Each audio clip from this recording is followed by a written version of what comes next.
Hello, everyone. What's up? We got a lot of people in the chat. Greetings. Yes, lots of We people. got we got Eric. Um, we have the Prime Vault. Yeah, a lot of people here. More than I expected. Yeah, well, I it's your see we're first talking ever stream for for this live for series. Yeah. yeah. Hello, hello, Eric. But yeah, there's a lot to talk about. First of all, to the American side or anybody, happy Thanksgiving or happy late Thanksgiving. Yeah. Happy late Thanksgiving, everybody.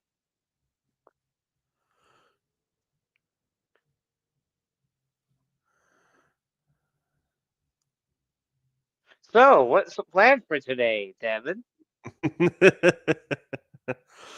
Well, there's gonna be a couple things. We definitely have some shills in the list. Um, like Autobot Sonic again. Apparently, he posted some. Wasn't it season 2 something? So Autobot Sonic has posted a ranking of every episode of seasons 2 and 3 of Earthspark. How much do you want to bet that he's gonna pretty much like most of it? What's your bet? Well, Yep, I will Eric, say you get it. Initial skills.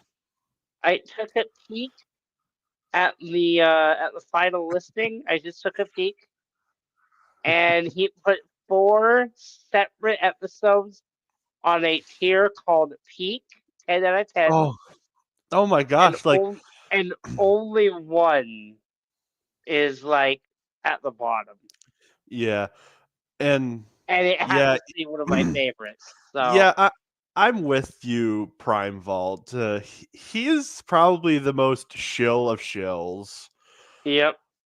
Like, Today we're gonna at make fun of least him. the other shills again.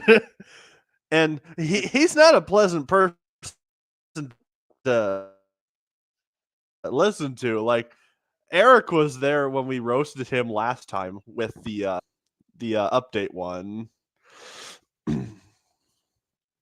Yeah.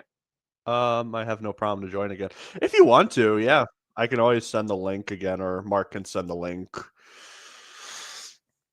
I can try. Let's But see yeah, if we I got. But yeah, remember we got how. Autobot Sonics on the list. We also have another video Yeah, made by a another video. person named Lily Wednesday. I was It about is to called say, The Transformers, a Cursed Franchise.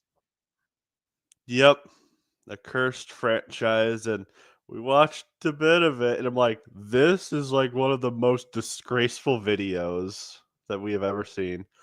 But you Yep. know who is the worst Transformer Shield TFI creations? Um, yeah, I probably. don't know, man. I mean, Mark knows a TFI bit guy is more up about there. behind the. Oh yeah, TF hype guy, major shill. Which he was gonna get thrown on anyway. Probably not video wise, but just TF hype guy in general. He appears to be an Earthspark hater, but he's kind of a massive crybaby in He real really life. is. I had him on one time, back when I had a channel. And yeah, he was nice enough until I came up with one problem with the movie of Transformers 1, and he bowed out immediately. He Yeah, just left the stream. He was such a pussy. which yeah, he's such a little coward. Like Yeah. he got it appears like something else I might want to show you guys is like we apparently got a slight another teaser for Earthspark. It's a short one, and there's like a lot of people who commented, and apparently TF Hype Guy was on it. And he said because and he mocked it. He appears to be an Earthspark hater, but I don't know, man. Yeah. I think he's still a shill. He's like it's hard to describe. He hates Earthspark, but what TF1 was a good movie, but it does have a lot of problems. Thank you, Yes, the Prime it Vault. does have problems. A I lot of them. agree. Everyone pretends it's like the greatest movie ever. It's not. Yeah, And I love the it movie, it isn't. Like, but is it the it's best? not perfect. Is it the um never even heard of TF Hype Guy. Oh, we might have Oh, to boy. start with him. Oh, boy. Well, Devin, would you like to lead us Yep. into the conversation of TF5 Guy? Oh my gosh. Real quick. Pretty much. Transformers 1 is a fine movie, but overrated as fuck. Yep, it is. Yeah. To me, it's a 7 out of 10, but to most of people on Twitter, it's an 11 out of 10. And they I was act about to like say it second might coming be of Jesus or something. I might even say it's probably think it's like 13 or 15 out of 10. They just break the bar. I'm like, guys, don't. You're not supposed to hype I things think up much, like guys. and here's the thing, like they've overhyped everything. Like Hollywood has messed up so bad with their films.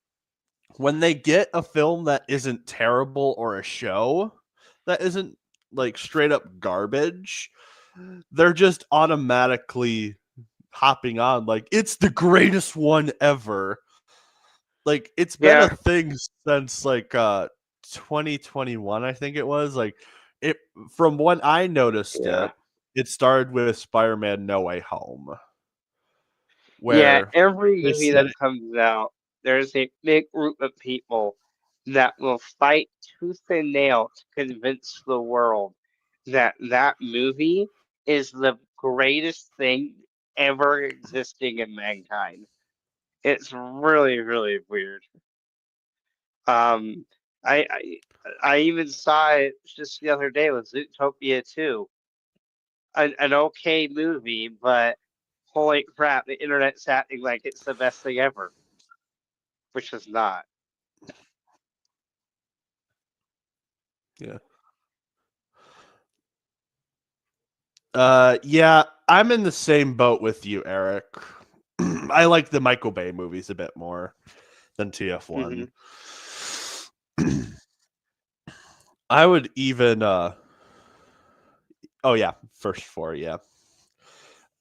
Like the only thing I would give TF1 in my personal opinion is it's both better than Bumblebee and Rise of the Beast in my personal opinion. Yeah.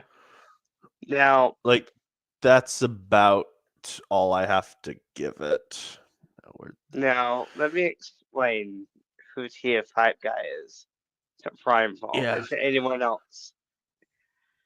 So, when Transformers 1 was coming out, a user by the name of TF Hype Guy, who used to be called Is Rise of the Beasts Out? And he would post every day and be like, no, it's not out yet. No, it's not out yet. And then he would, when it was out, he finally said it was out. Well, you Hello? Explain who it is. Let me see if I can pull up his Twitter because. Okay. Your internet cut out so much right there, but okay. Hello? Yeah, I can hear you. Yeah, it's. Are you there? All right. So I didn't entirely hear what you said. Could you repeat it again? All right. Hello? So what I was saying Why last is my time, internet sucks so recent? I don't know, man. Yeah, somebody invite Eric and he's whining like a bitch. I'm kidding. I'm kidding. I'm Yeah, kidding. I could. Yeah. We're So, joking. Um, how do I invite him? I Mark can't remember. actually gets. I got it. All right, Eric, you can slip in and join again if you want to.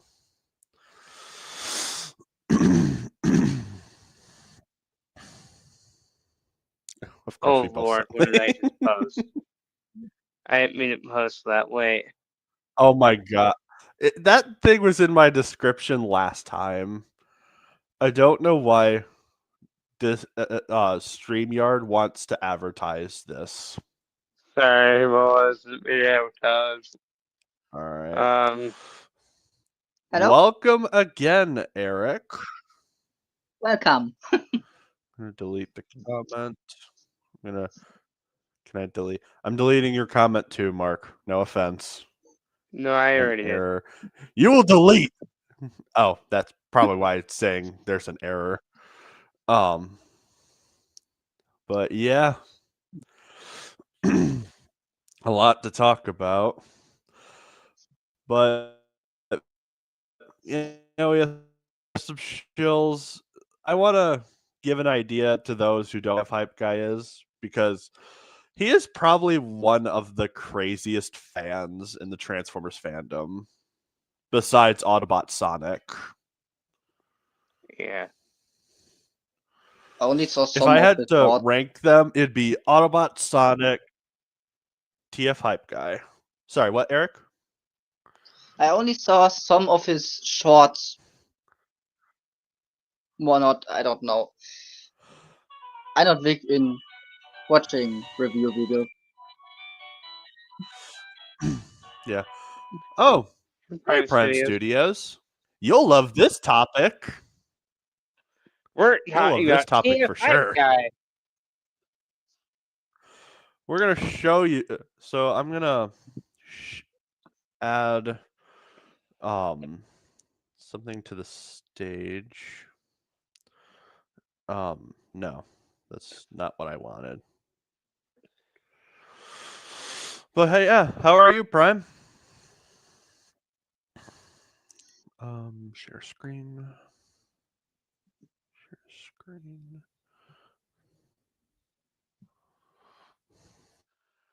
Doing great. All right. All right. Just need to add it to the stage. So yeah, this is TF Hype Guy. He is a fan. You can tell, major TF1 fan. And also he was excited for Rise of the Beast So when it came out. this guy, when Hype Guy became famous, was when when Hype Guy became famous was when the movie Transformers One came out and it was failing at the box office.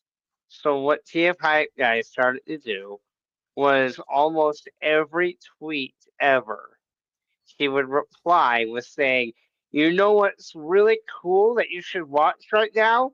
Transformers One. Go see it now in theaters." He replied to the President of the United States. He replied to Putin. What?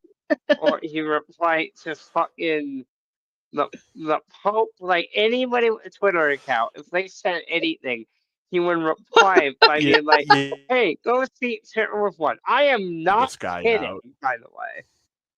I am not kidding. This guy went far and beyond.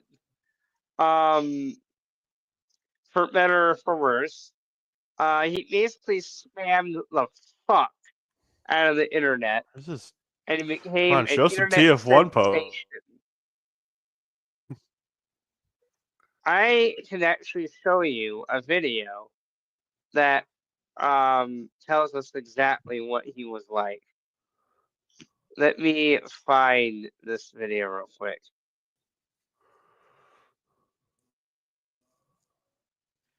Dominic Ham, yeah. I'm sure Dominic Ham had a lot of fun No, talking about him. yeah. Oh yeah, Common. I'm not sure if anyone heard me earlier, but yeah, it's he's not the first. The Common Cam wasn't the only person who shouted him out because like every YouTuber did it, like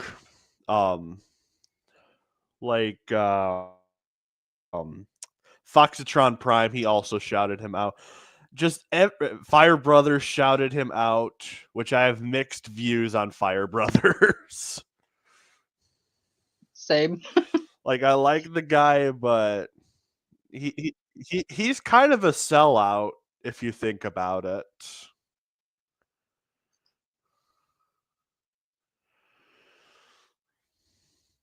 Like he traded himself to the shills.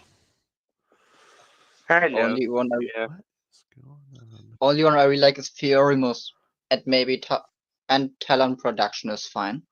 I do like him. Devin's Yeah. confused. Devin, Yeah, Talon Production. I'm trying to Yeah? share my screen. Oh, no wonder I like why his- it's two screens. Hold. I knew he was confused Hold about that. He was me acting like a try to pull it dunderhead. I up. was wondering All why. right. I mean, dumbass. Anyway, so this video will show you basically what TF Hype Guy did for Transformers 1. If you guys want to watch it real fast. This video is made Yeah, by let's. J-Motion. Please go support him. Yeah. I'm going to say this about everyone, including the shitty people. Please go support their video or don't support it.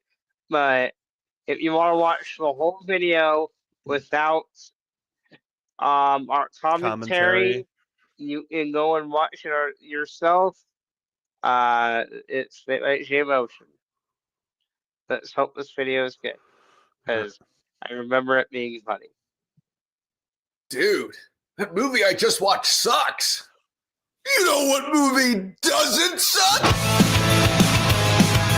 Oh god. I'd like to Charlie to review the movie for Moist Meter. His videos get millions of views. Surely that can push a few tickets.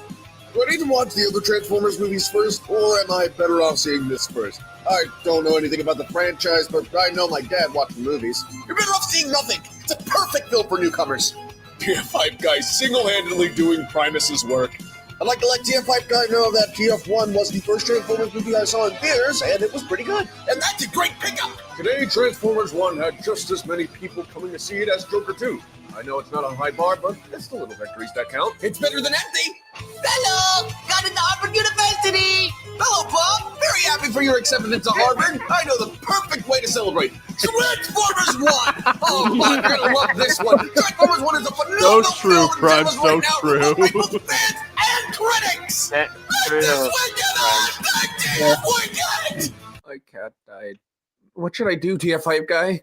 I'm actually terribly sorry to hear that. I hope you're doing all right. I know what you want me to do, but I kind of feel bad saying it. But generally, TF1 might raise your spirits. Wow! Oh my my God. god. Have a tweet blow up so the TF Hype Guy will reply to it promoting the masterpiece These are all real. I have verified. These are all real. that is Transformers 1. You would Yeah, have guy has I no hobby. can understand your Now I would think this confusion. opportunity This is a real account. He said these things. Yep. This is TF Hype Guy. This is. Has he any Yeah. hobbies or what? This I is think his this hobby. guy needs. I think the guy needs a job. I think that's what he Yes. needs. He needs a life. And that's Yeah, coming like from Prime somebody said who it. doesn't even have Prime a said it job. earlier. Prime said you forgot to mention when he sat there and tweeted every 10 seconds about the trailer was so great and how he was throwing up because of how good it was. Oh my god! Like, yeah, he. I haven't seen that now tweet, but I he's could sitting believe here it. And nowadays, a year later, he's sitting here talking about the same thing that the entire world is, which is, yeah, the movie was Cyber. the movie was very, very, very mishandled in the marketing. But at the time, he loved that trailer. TF1, but I'm just trying to Yeah, figure out you why would the think, f- Prime Joker Ball, 2 is you would available on think. 40X. There is zero Kemper crap hat. Oh, don't worry. Thanks to a recommendation when I made a video, Kemquat is getting her or him or whatever zone video. Yeah, we're gonna cover them in the future, and we're also gonna cover the Knockout is Gay video in the future. We're gonna do a whole stream in the future where we just cover nothing but Knockout being gay videos. We're gonna debunk all of them. And then also in a video by myself, I'm going to be debunking the Decepticons were the good guys. Oh, nice. Thank you. Video. I'm going to be debunking that. That was the one somebody recommended. I'm so tired of ju- this villain XY is right. Oh my god, Magneto's right. The Decepticons are right. I'm so tired of this shit. action in the film, and it only takes place in 2 It was so seconds. popular, Prominent Cam copied it. TF5 guy, I'm writing a small note about you on a video about film news. Anything you want to say to our Hispanic followers? I would tell them that I know the Spanish dub is terrible, but the film is still very much worth seeing because it's still an overall brilliant film. I encourage them to give it a watch this weekend. Transformers 1 is a good movie. What do you reckon, TF5 guy? I agree! Querido, vas a necesitar un limpiador de paladar después No, de ver Javi. esto. Puedo recomendarte Transformers 1. Haz que tu fin de semana sea TF Weekend. You don't even speak Spanish. He's just doing this for the love of the game, bro. I'm crying. Man, I'm bored from doing it. If only I had a movie in theater currently to be hyped about. Participate in the hashtag TF weekend. Okay, who wrote that one? Thank you. We'll do this. No fucking way! No fucking way! Darling did a video on TF1! Should I watch Transformers 1? I'm glad I have no headphones. Joker 2 is really bad. You know what movie I is have headphones, and trust me, it's hurting. really bad? TF1! Yeah, he's booming in my headphones too. He's I mean, at taking least this guy is Cosmonaut getting it. Variety Hour. At least he's getting it right. Also, funny enough, Prime in Discord messaged me some of his tweets, Nice. so I might try to share those. Legendary screenshot right here! For the title of the video being about Joker, the perfect frame of Optimus to the incredible score! And to top it all off, the top comment! This has made my day! Make your weekend a hashtag TF weekend! Bro is famous! Dear Pipe Guy will be really happy about this. Dear Pipe Guy is gonna love this video. That guy on Twitter should be paid for all the promotion he did. It's so crazy that this movie is being promoted by some guy on Twitter better than Paramount themselves. I'm tired. The absolute excitement from this person's account has legit convinced me to see Transformers 1. And I'm I not don't gonna even lie, know I anything would about rather Transformers besides The Megatron, movie Optimus just Prime, failed, and it be hyped by TF Hype Guy. and Bumblebee Like, and Soundwave. I get. After this video, I'll explain more of why, but yeah, let's finish this video. And that's I'm all you interested. need to know. Name a celebrity nobody hates. A celebrity nobody hates? Easy! Optimus Prime! If you love Optimus Prime, what is his origin? There is no escape. If this guy answers one of my tweets someday, I'll go watch the movie without hesitation. It doesn't matter if the Spanish dub has those goddamn star talents. Well, now is the time!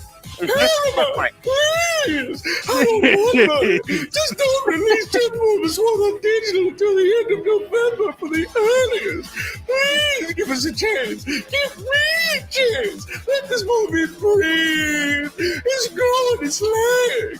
Remember, go see TF1 this weekend. Hashtag TF Weekend.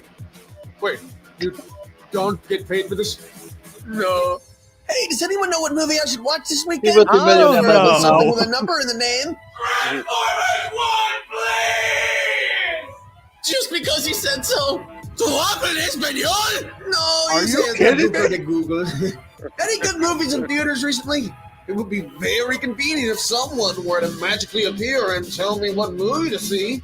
I've not seen the first Joker. So Yeah, these people are That doing robot it on movie? purpose. I'll give you a movie better than just good. Wild I'll Robot put movie you on better something than incredible. movie. Transformers 1! I want to watch it. I love that a lot of these guys are just fading him at that point. We're gonna have TF Weekend! I am bored. What movie should I watch in theaters? It better be good. Only one logical choice! In a few months, there will be a YouTube video titled How Transformers 1 Was Saved by One Twitter User. That's really funny. My video Live on in the him will be trade. called How TF Hype Guy Killed TF1. Yeah. Yeah, and I got just the thing! How TF Hype Guy killed Transformers in general. Just like the hype of anything. For you! This is the fourth time today! Pick one, Megapolis or Choke Folia Do. I picked both and it turned out to be one of the worst days I've had in recent memory. I've got just the film for you. Make this weekend a hashtag TF Weekend and check out a modern masterpiece of Transformers 1! I promise you this will get... By the way, he did this even before seeing the film. He has no hobbies, that's why. I'm Yeah, just yeah, saying, that was he the did thing this that- way before the film even that's- came out. Yeah, he did the same thing with Rise of the Beast, and it's because Hasbro sucks at marketing. And like, I get it, but at the same time, if you're overhyping it this much, it's even a bigger problem because It has a bad taste. why do I have a feeling that this cuck killed the film's box office? I mean, he somewhat saved it, but it wasn't enough. Mm. But yeah, this guy, He made this a big is- enough buzz. people like this are the reason that I don't like TF1 that much. Yeah. Now I have the tier 1 DVD in my hand. Partially the reason. Crazy how this image is basically TF Hype Guy literally carrying the marketing for TF1 on his back right now. You are truly more than meets the eye, my friend. You're doing the Lord's work, TF Hype Guy. Never would have seen TF1 without you. 10 out of 10 movie, very worth watching. Thank you. Hashtag TF Weekend. Joker 2 was a movie. Don't worry about tickets to TF1. It's not going to Joker. Yes! Is Transformers 1 peak? There are so many good things about it. Can't confirm it is! You can't only help those in need if they voted for you. It's the most basic part of being president, and this guy knows nothing about it. Mr. Biden can't post a tweet talking about Not really. I didn't actually comment on this, or allegedly. That's as far as I'm going to go. I realized I need a moment to relax. If you I actually don't think mine managed- applies to it. So. Oh god. Oh my gosh. Or depending who you ask, one of his aides. Yeah.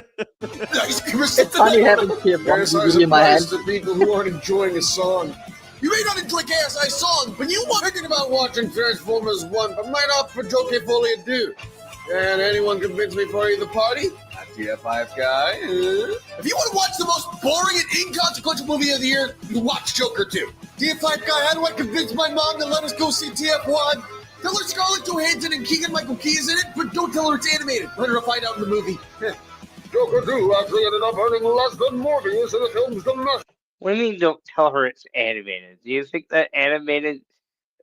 You have a That's negative the thing. opinion As towards a animated videos? live action fan, I want more animated Transformers movies. It's too bad TF1 flopped, where we're probably never gonna get an animated Transformers movie ever again. And it If you sucks. animated them, if you animate them, so the Cybertrons have more screen time, because let's be real, the Cybertrons don't have enough screen time, mostly because it's fucking expensive, so I can forgive it. But if you animate it, they have a lot more screen time. Yeah, because animation is shockingly cheaper than live action, because those models are crazy expensive, and especially all the time and effort that goes into them. Yeah. The Good opening 86 weekend. film is the best, You know what film made less than both in its opening weekend? even if it's not the best. Yeah, I agree. I I like would it Transformers the movie, movie agree, is my but favorite.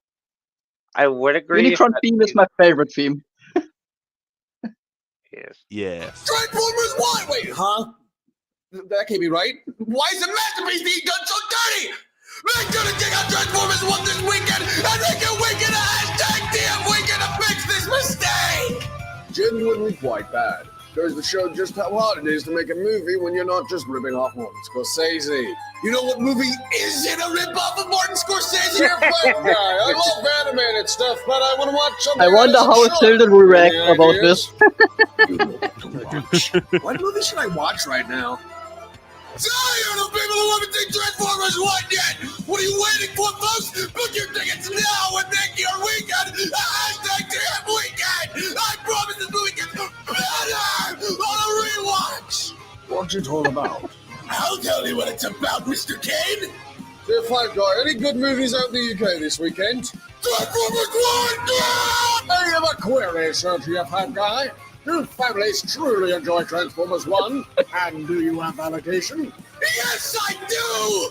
I took my brother and mother to see it who have zero interest in Transformers, and then This video creator must be tearing his throat out of these screams, man. Yeah, he's like, Does this guy have children? in shreds, but I need to actually betray him.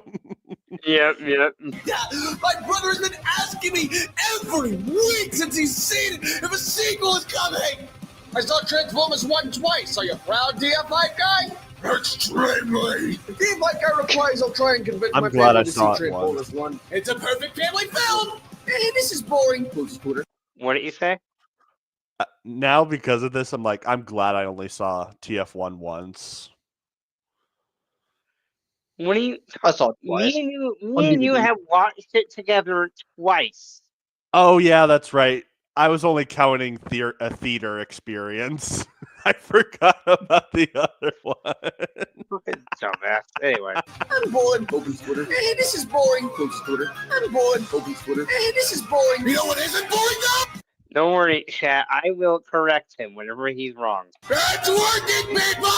Genuinely, I've heard so many tell me theaters are becoming more populated. Keep going! Spread the word! Twitter, Instagram, Facebook, YouTube, and 1.0. I think Prime Hey, went to Christians, chat. I watch the can't film in blame theaters him. and look for all the biblical parallels. We can help a brother out. Did I understand everything, even if I'm unfamiliar with Transformers lore? Yes! Transformers 1 is made for newcomers to the franchise! Yo, what movie should I watch for my birthday? When the Transformers 1 guy sees this, I swear to God. It's time for you to watch the critically acclaimed non-ANZ critical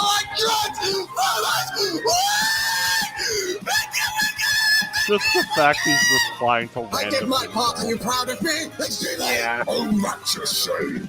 You want to know what other movie you can see in theaters in 18 days? Book tickets now for Venom the Last Time before it releases in theaters on October 25th, 2024. What the f... I believe there's a TF5 guy in all of us. No.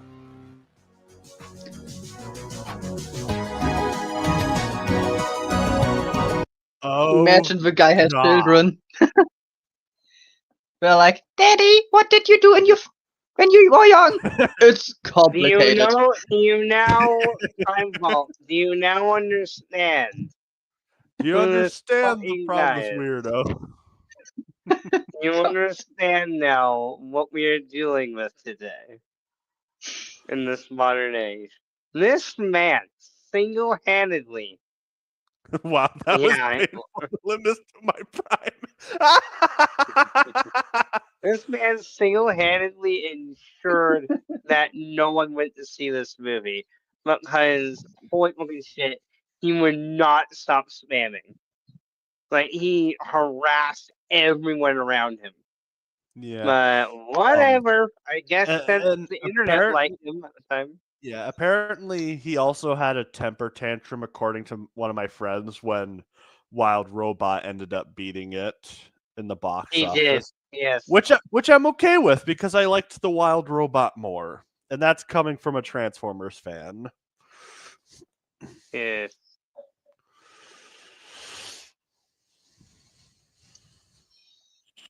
But yeah, that was Hype Guy. He's Yep. obnoxious. He is very obnoxious. Now, Apparently he's agree. calmer on other platforms, but Twitter, he's annoying. yeah, I'm so glad I don't have all these platforms. yes.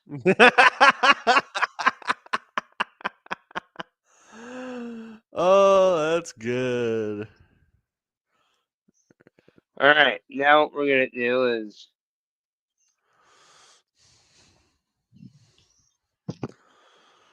we're gonna watch this fucker's video made by Lily Yep. Wednesday. The video that honestly, I this see a video pissed fairy. me off a lot. I If you're a already know too much. Transformers fan, yeah. If you're a Transformers fan, you're probably gonna hate this video. Like a lot. Come on. But why don't we get Yeah. started? I just need to see the Alright. fairy to know everything. Yeah.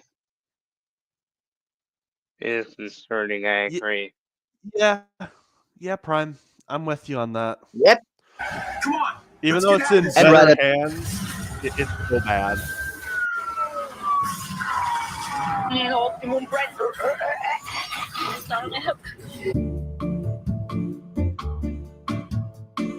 The Transformers, everyone's favorite something or other. Look, I don't really know that's how a to bad. do something that everyone already knows about. I really don't need to sit here and explain to you what Transformers is. What I do want to get into though, how I agree. Furry equals opinion invalid. I agree. is how Transformers is I love this fandom. I love my fandom. They're great. Yeah. unique culturally due to one specific reason. See, we live in an age where being a part of any fandom is going to come with Also, masculine voice, feminine appearance. Something's a little sussy here. some baggage. Yeah. There's always something going on in the fandoms of basically any piece of media. And even though 90% of the people in the fandom are normal, the other 10% tend to drag the whole thing down. To where now, if you're a proud fan of something, you're going to be labeled as like a weirdo or an incel or a racist or whatever the fuck else. Fuck is this Oh, dumbass oh, topic? Prime. Oh, Prime. You're gonna have fun with this. You're gonna have a lot of fun with this. Yeah. Fans of that franchise manage to get up to at conventions. Transformers, however, is the one fandom that I belong to where I never really feel like I'm expected to explain myself. I'm not ashamed of any of the things I like, though Transformers is the one That's where I'm not questionable. really going to get any odd looks. And that is because the Transformers fandom, for the most part, is extremely pleasant. TFCon LA was one of the best conventions I've been to, and a huge part of this is because Oh, of how man, a lot great of the community shills. is. Yes, there's going to be some problem people here and there, just like any other fandom, but those people usually find themselves shunned from the fandom and community at some Oh, point. really? How No, come the plight of Transformers First isn't Order its fans, failed and got canceled? but rather the fact that the So franchise small. belongs to two rather abusive parents, Takara Tommy and Hasbro. For those who don't know, the Transformers in the US is technically a combination of two licensed series from Japan, those being Microchange and Diaclone, both of those being produced by the company Takara. And when Hasbro brought those two toy lines over across the Pacific, they were combined into the single toy line called the Transformers.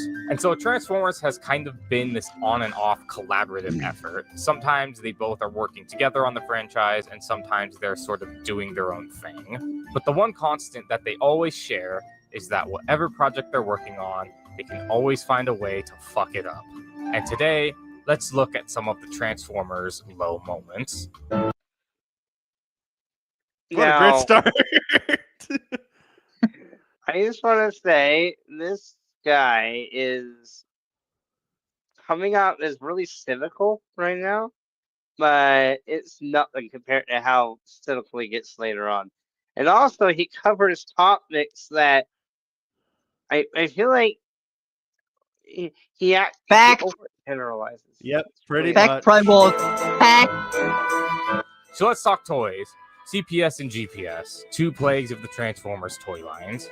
Now, in this instance, CPS and GPS does not stand for Child Protective Services and Gallagher-Protective Gurguses, but rather Clear Plastic Syndrome what and you Gold need. Plastic Syndrome. Clear Plastic Syndrome refers to how clear plastic is often just more fragile than other plastics, so any parts on the toy that are clear will wear down and break more easily. This can be a pain in the ass because Hasbro likes to do this thing where they make hinges and joints clear, and so you will just have arms falling off of things. Gold Plastic Syndrome is the one that you hear talked about far more, and is more of an actual issue. So what do you mean actual issue? Clear plastic. It is an issue. Clear plastic syndrome is just as much of an actual issue as gold plastic syndrome is. I fucking hate that. I hate that he says that. Also, this one is actually Hasbro and Takara's fault, so this isn't exclusive to They're both Hasbro and Takara's fault. You idiot! just gold Yeah, plastic. they're they can both really equally affect to any blame. type of metallic plastic. When these toys are being produced, to get the metallic color, they mix the color dye into the plastic, just like any other color. However, with these metallic dyes, for some reason, it is believed that when the plastic was molded and dried, it didn't bond as well as it did with the other dyes. This means there are lots of air pockets in the plastic, meaning it deteriorates a lot faster. Over time, gold plastic becomes extremely brittle, and in extreme instances, will simply crumble into pieces. Some toys have this so bad that you can literally just crush them to dust in your hand. This problem also affects certain types of brown plastics as well. There is a specific Transformers toy named Toe Knuckle. That's a lie, I just made that name up, but I know for a fact you 100% believe that there was really a Transformer named Toe Knuckle. Okay, stop making fun of Transformers names. We I'm did not surprised believe there's no you. Transformer who transforms into a tractor. I know we have some. I know we have some bad Transformers names or funny Transformers names. Like, isn't Big Daddy one of them? Yeah, Isn't there a guy in Recycle. Transformers called Big Daddy? yeah. One Drunkian is named Recycle. All right, real quick. I have some figures with clear plastic and they never broke. It also may be that I'm extremely careful with my figures. Yeah, I can understand that. I have a few No, this figures with Transformer is clear actually named plastic. Randy. I And no, don't that one is not a joke. hate. That's What? I was gonna say I don't hate clear plastic. Like I'm fine with it being on like windows, but if it's made out of the whole roof of the car or an arm, like yeah, no, that's a bad idea. That's gonna break easily. Like Studio Series Rise of the Beast Mirage, like his arms are clear plastic, and that was a stupid decision. Yeah. I only have No. Dropkick No, Helicopter this mode. Transformer is actually named Randy. And no, that one is not a joke. That's his actual name. Randy is one of the worst victims of GPS. You know that video of the gold Transformer being crushed? Yeah, that's him. But Never Randy saw has it another until big now. problem. You see, Rip God. our dear old Randy is an auto-transforming toy. What that means is that the toy is spring-loaded, and you simply flip a switch to release the springs, and all of the parts fling into place, turning the toy into its robot mode. Randy is solid gold. Are you seeing the problem? And what makes it worse is that if you get your hands on a brand new one, the toy is packaged in its animal mode, meaning all of the springs are currently engaged. So a Randy toy, in its box, is essentially just a loaded gun that's waiting to be set off and explode into a Hey, I'll billion still tiny take pieces. it over This the is figure getting stolen because of no plastic in front of the box. Right. I mean, that's not his point, but right. made toy collecting kind of a pain in the ass as the years have gone on because like I grew up with Transformers Armada, but trying to collect a complete Armada set feels like a fool's errand, as a bunch of toys just have small random parts made up of gold or brown that are just waiting to crumble into dust the moment the eBay seller hands them over to USPS. The Michael Bay Transformers movies. You take Ooh, it boy. So this series has done a good job of making the general public's respect for the franchise hit an all-time low, but they Well, fuck you. Fuck you. were also widely popular. So much so that some people don't even realize that the franchise exists outside of these movies. Now, I like the first movie. It has some glaring imperfections, but I legitimately think it's a decent movie. The rest of them, however, Yeah, movies. Dark of the Moon was neat, I guess. Yeah, while these movies aren't Yeah, exactly Dark of the known Moon for was their quality, awesome. there is a certain charm as a Transformers argue Age fan of seeing what Extinction as classic well. Transformer I like characters all made, 5 they will movies, want to be and I will die by completely the- busted designs. I hate most of the live action designs. I like pretty much all of them from the first movie, Yeah, but yeah, as it it's, went on, I started to like them less and less. And then we hit Transformers Age of Extinction. I hate Optimus Hey, Prime's that's a design bad in this movie! And That's in The my Last favorite Knight, but movie. That's neither here nor there. What I do want to talk about is probably Yeah, the it's a most good movie. awkward part in Be this entire nice. movie, though. So, in Transformers Age of My favorite Extinction, movie. Mark In general. Wahlberg plays the main character, who is named Cade Yeager, Yep, it's all our which somehow childhoods. manages to be the stupidest name ever in a franchise that has characters named I like Have it. you Wahlberg heard and the Spaceship names Bruce for kids now? Yeah. ever in a franchise that has characters named Party Wallop and Spaceship Bruce. Okay, that joke would have That worked. is not their name. Yeah, that joke would have worked if you actually said real stupid Transformer names that are actually their names. You fucking dumbass. You could have had an erector joke in this. And his character has a daughter who is 17. Now, the actress isn't 17, but the character is, and despite that, the movie really takes its time to make sure everyone really sees as much of her bits as possible. This isn't really new to the series. Michaela, who is played by Megan Fox, her and Shia LaBeouf's character Sam are both high schoolers in the first movie, and Megan Fox is pretty sexed up that entire movie too. Michael Bay seems to have this insistence of using underage characters to make sure everyone has boners while watching these movies about toy cars, but Age of Extinction really takes that ball and runs with it, with a scene that Okay, gave hold on. most Pause people it watching real it a quick. goddamn end. No one likes Stop the Romeo hating and Juliet Michael Bay scene. for- Yeah, stop hating on Michael Bay for that. He is not the only director who has done it. If Yep. you're going to hate, like, yeah, it's a bit questionable that they do that, but at the same time, it's a PG-13 film. What do teenagers like? Well, you know. But like, if you're gonna criticize this point, you got to criticize every franchise. Like, Fast and Furious did this too, with its female characters. Like, if you're gonna bring it up, criticize everyone, not just Bay. Oh god, these guys. He's- They won't because like that's just anime. being a hypocrite at that point. So Miss Marky Mark Jr. is 17, and her boyfriend in that movie is 20. Yes, a 20-year-old is banging a high schooler. Obviously, there's a problem here. No So one Mr. likes the Inventor scene. himself, I'm an inventor. Cade Yeager questions this, and what follows is a scene of the boyfriend, aka the legal adult, pulling out this laminated card out of his wallet. Now, keep in mind, he has this in his wallet, meaning he carries it around to show people on a moment's notice. On this card is the Texas Romeo and Juliet clause, which is a law that legally allows him to have sex Did you with just children. say claws? This is a movie about cars that turn into robots and then punch each other, whose entire purpose for existing is to sell toys to kids. It also has like Yawn. 100 billion hour long runtime.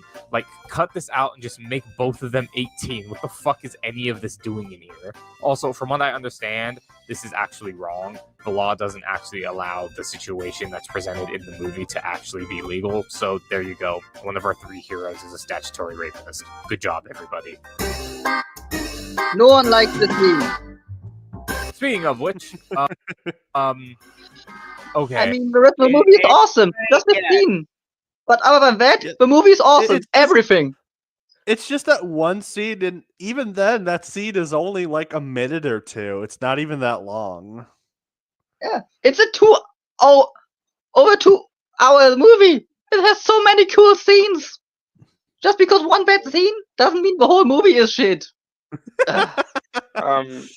People don't understand. I'm an Age of Extinction defender, and I will always be an Age of Extinction defender. Same here. I love Age of Extinction. It's my favorite movie. In general. I really like that movie.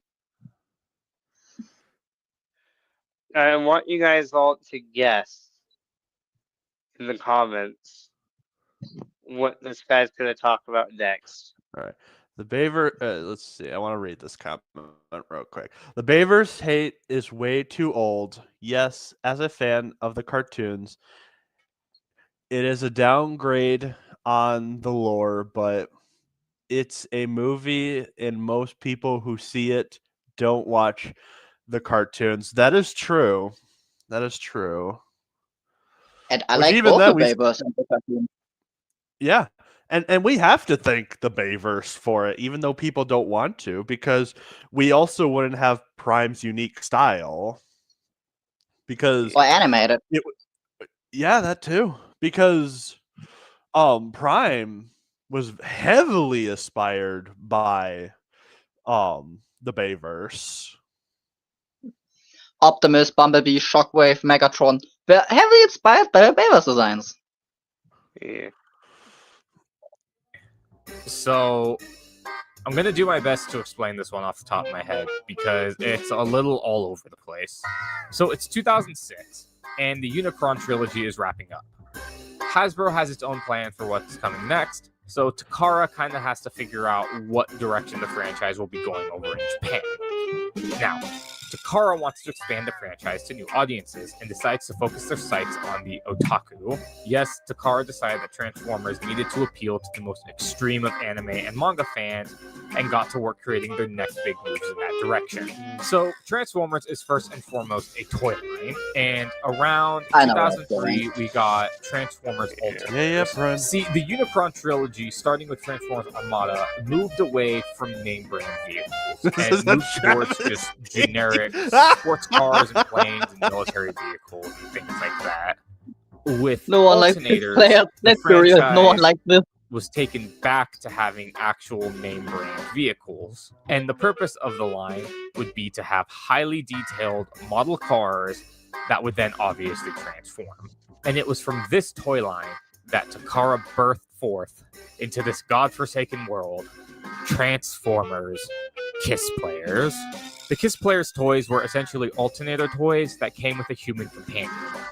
A very specific kind of human companion. Alongside the toy line was a radio drama as well as a 3-chapter manga run. And what was Kiss Players about? Well, Kiss Players takes place between the original Transformers the movie and season 3 of the TV show, where Rodimus and the Autobots find themselves on Earth once again to team up with little girls. The core concept of the series is that certain girls are gifted with the power of Kiss Players, meaning that if they kiss their Transformer companion, they can combine with them to fight off Dick. Why'd you say that Galvatron. name? So conceptually, the series I think is fine. However, the series is presented with a Did you just very say specific fine? audience in mind, with the manga basically just being a bunch of naked little. That is incorrect. The manga did not have naked little girls. They did not show their naked bits. Did this also have audio being drama, if forced- I remember? Yep. Yeah. through them sprayed it with does. various liquids. The manga itself is actually pretty violent. There's a lot of body horror. One character seemingly is ripped in half. Another time, someone's like being eaten. The Transformers wiki describes I this am as so a glad I magical girl didn't read horror this. series, so kind of similar to something like Madoka Magica. I can see where they're coming from with that, but I don't really know if I strictly agree with that. I would mostly only agree with that assessment because that does seem to be sort of the closest box that you can put it in. However, I refuse to put. I agree, Prime, I agree.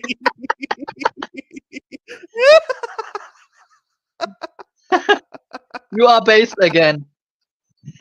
Yeah. That's a good point. favorite Brian. anime of all That's a good time point. and this in the same ballpark as each other. The plot is kind of weird though, and even though Optimus Prime died in the original movie, for this series, his corpse is body snatched to be revived so that he can live the Alpha Bro podcast host's dream of kissing little girls All I and have to turning say into a Dodge The Prime 1500. Vault, But one major Yeah, he's definitely going misconception to jail. about the series is That's that for the Kiss sure. players are all children. They're not. But this is probably only because What was that? he can live the Alpha Bro podcast host's dream of kissing little girls and turning into a Dodge 1500. But one major misconception about the series is that the Kiss players are all children. They're not. But this is probably only because of a technicality. See, the Kiss players all drive their Autobot companions in their vehicle modes. So Takara wanted to make sure that they were all at least the minimum age to legally drive a car. And in Japan, the minimum legal age to drive anything outside of small motorcycles is 18. So yes, the Kiss players are all legal adults. The main character, Atari, is 18. I believe the other two are 20, which gives this sort of the opposite problem of the Bay films. What? Okay, so How dare you compare Kiss players to Bayverse? That Hey, is a sin. Ben should. Even you should compare his place to IDW, which is also garbage. so in Oh, this hate, in this pro Transformers hate video, you're now giving me a solid reason to not have a problem with his players. In the form of saying, well, they're not underage, so it's fine. I'm so tired of this Bayverse hate. The Yeah, problem it needs to stop. it's not that they're underage. I get that they're not underage. I know that. The problem is that they're kissing Transformers. That's what it is. It's weird. The problem was never whether or not they were underage. I mean, I guess a lot of people must have thought they were underage, but I knew they were all 18 and up. So, what's the problem? I don't get it. It's the 10,000-year-old vampire excuse. Despite their canon ages, it's very obviously an eroge lolly manga and kind of a torture porn manga at some point. It's weird and uncomfortable. It's not a lolly manga if they're not children. You have an anime avatar. You should know this. Yep. Which strangely led to one Yeah. of the most interesting pieces of true. Transformers Prime fiction. Vault, that's true. Because after Kiss Players Crash and Good Burn, times. a sequel series did have a short run where the three main characters comment, form an okay. idol group and end up on some space adventure thing. But what's notable about this is that A, the sexual content was toned down, and B, the series is probably the most deep-cut Transformers story ever written. The series dives deep into Transformers lore and actually starts fixing the continuity and linking different series together. And it dives so deep into the franchise that it almost becomes this weird Transformers history lesson in the process.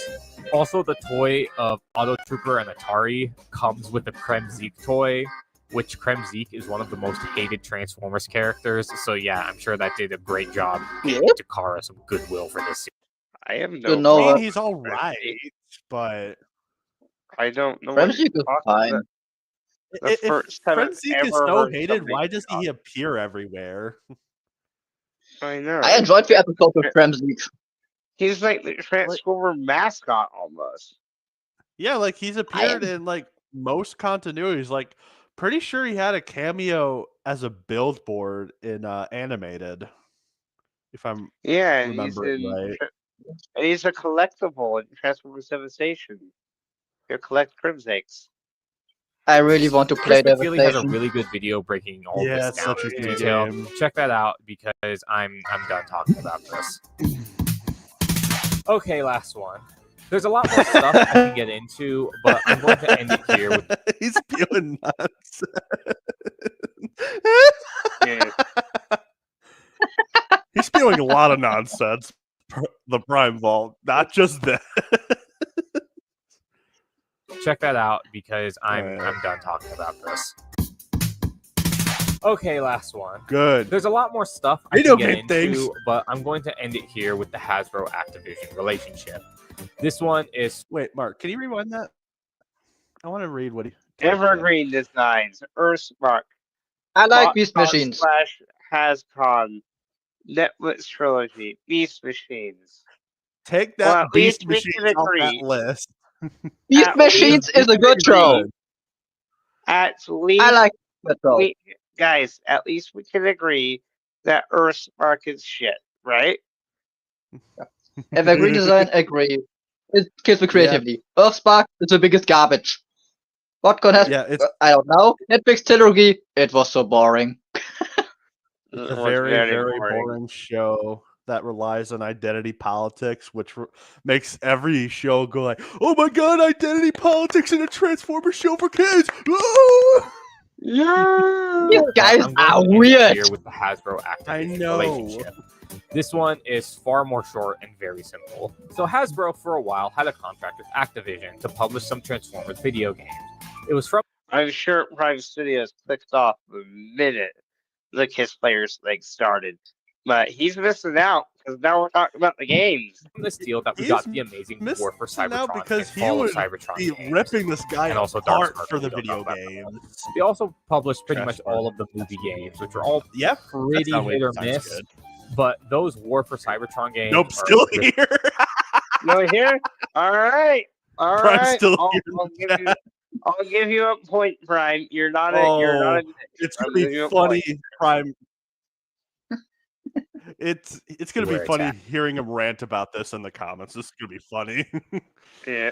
deal that we Let's got the go. amazing War for Cybertron and Fall of Cybertron games. And also Darkspark, but we don't talk about that one. And Dark of the Moon. They also Don't made forget Dark of the Moon. The Dark of the Oh Moon my video God. game on PS3 and 360 is one of my favorite games for Yes, Transformers. it's so good. And it was also It's made I so only by have- good. So I only have a laptop Eric? and a Wii. I only have a Oh, laptop and a oh. Wii. And you Nintendo poor 3DS. soul. You poor soul. That means you have Stealth Force. I have a lot of Skylanders games. I like them a lot. Yes, Skylanders. guys, yeah, I have Giant, Mob Force, and Trap Team. These three games are Yeah. so fun. I need to start talking I- about Skylanders again. I still have all my Skylanders. I won't sell them. I will keep Me them. neither. I even have a few of these. gameplay in the I even have the background. Chaos Trap. Just to mention it yeah. as the High Moon game. Exactly what I was saying. Yeah.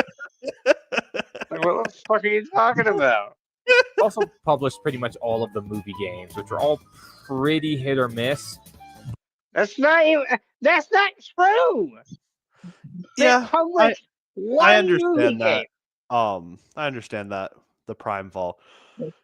It was nice having you on while you were here. I hope you have a good day. You at are work. based. And we need Prime Vault.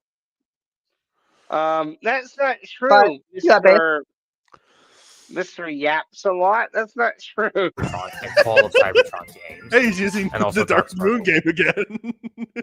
We don't talk about that one. They also published pretty much all of the movie games, which are all pretty hit or miss.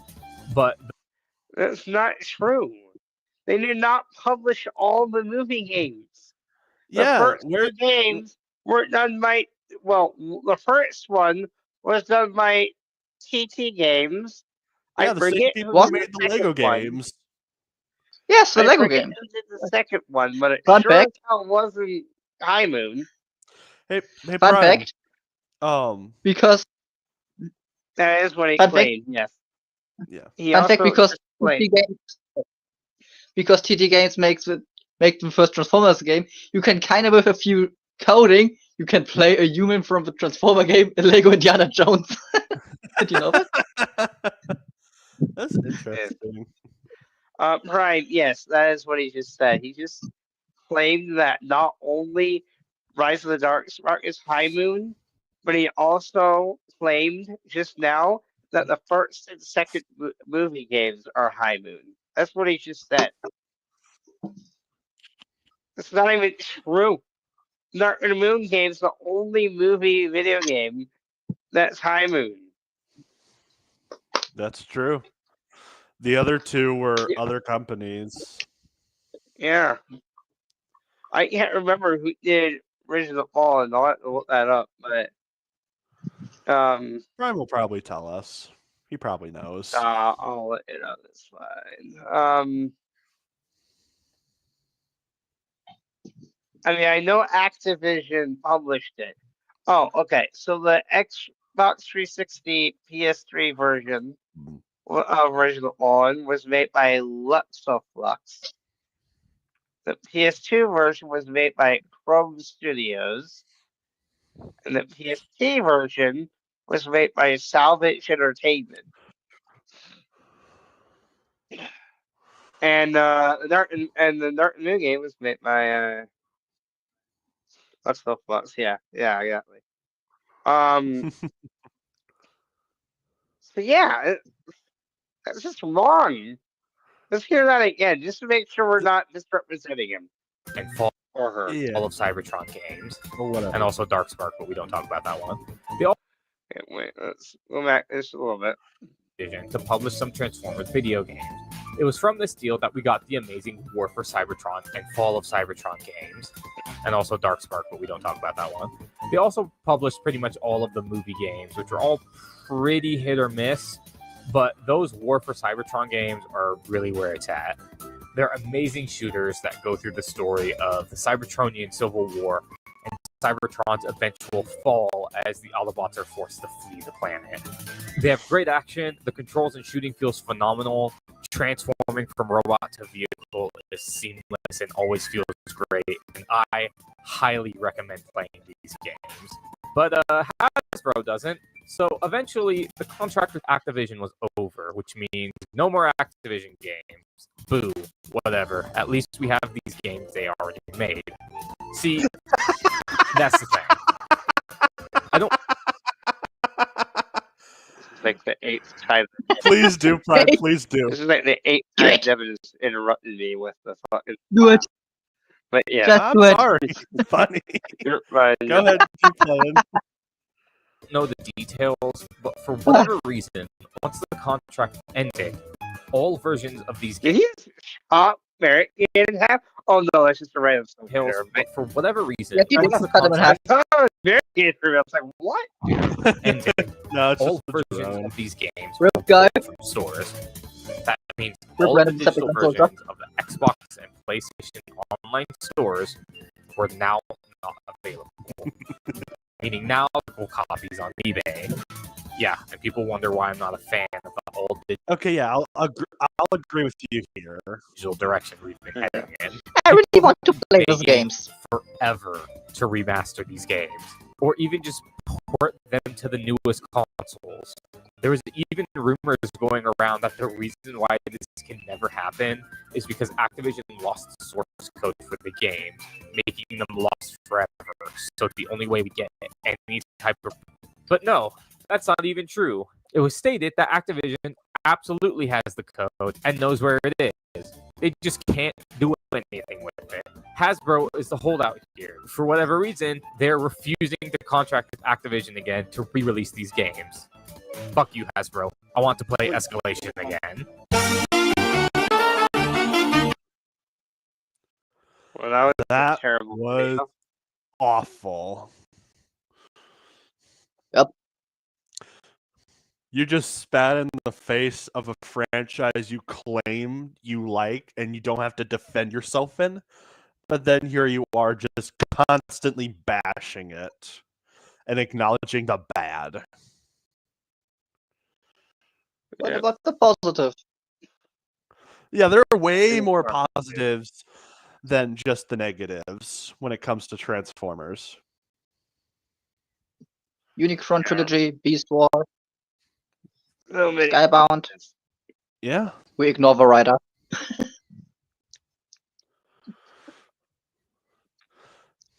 What a disgrace. All right. All right. Let's do Autobot Sonic now. Maybe We can if this you guy. want. Yeah. The, That video made me really mad. This is where the fun begins. The Autobot Sonic video is 40 minutes long. We'll Are see we how long we sure? last.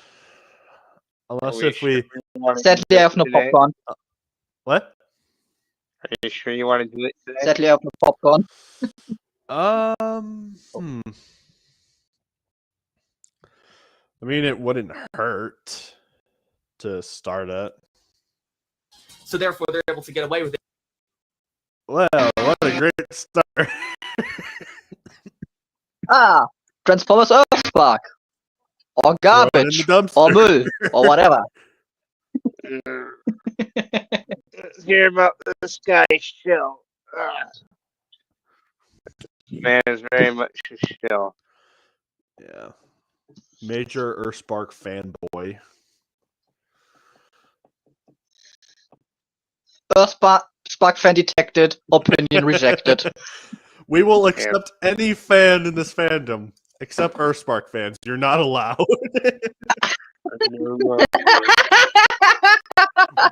We will ban you.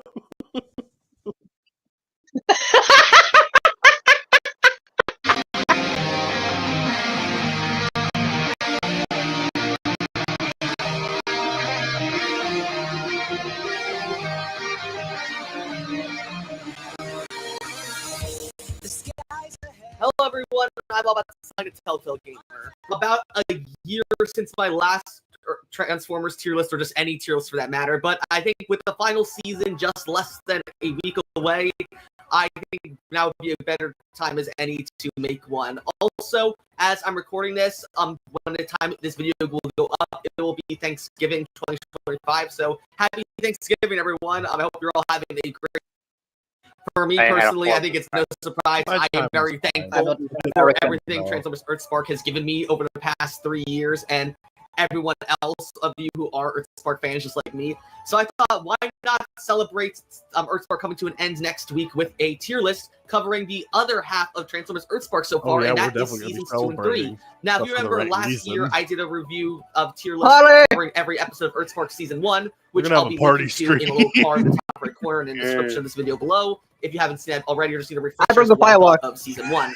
Season 1 of Earthspark, I still think, is the quote-unquote peak Earthspark, in my opinion. But Seasons 2 and 3 definitely have good moments that definitely reach the same highs as Season 1. That I overall, though, still really enjoyed Seasons 2 and 3, despite the production issues that Hasbro and Nickelodeon faced with Seasons 2 and 3. So with that, we are going to go ahead and review every single episode in Episode 1 Aftermath, all the way to Season 3, Episode 7 and 8, Judgment Day, Parts 1 and 2.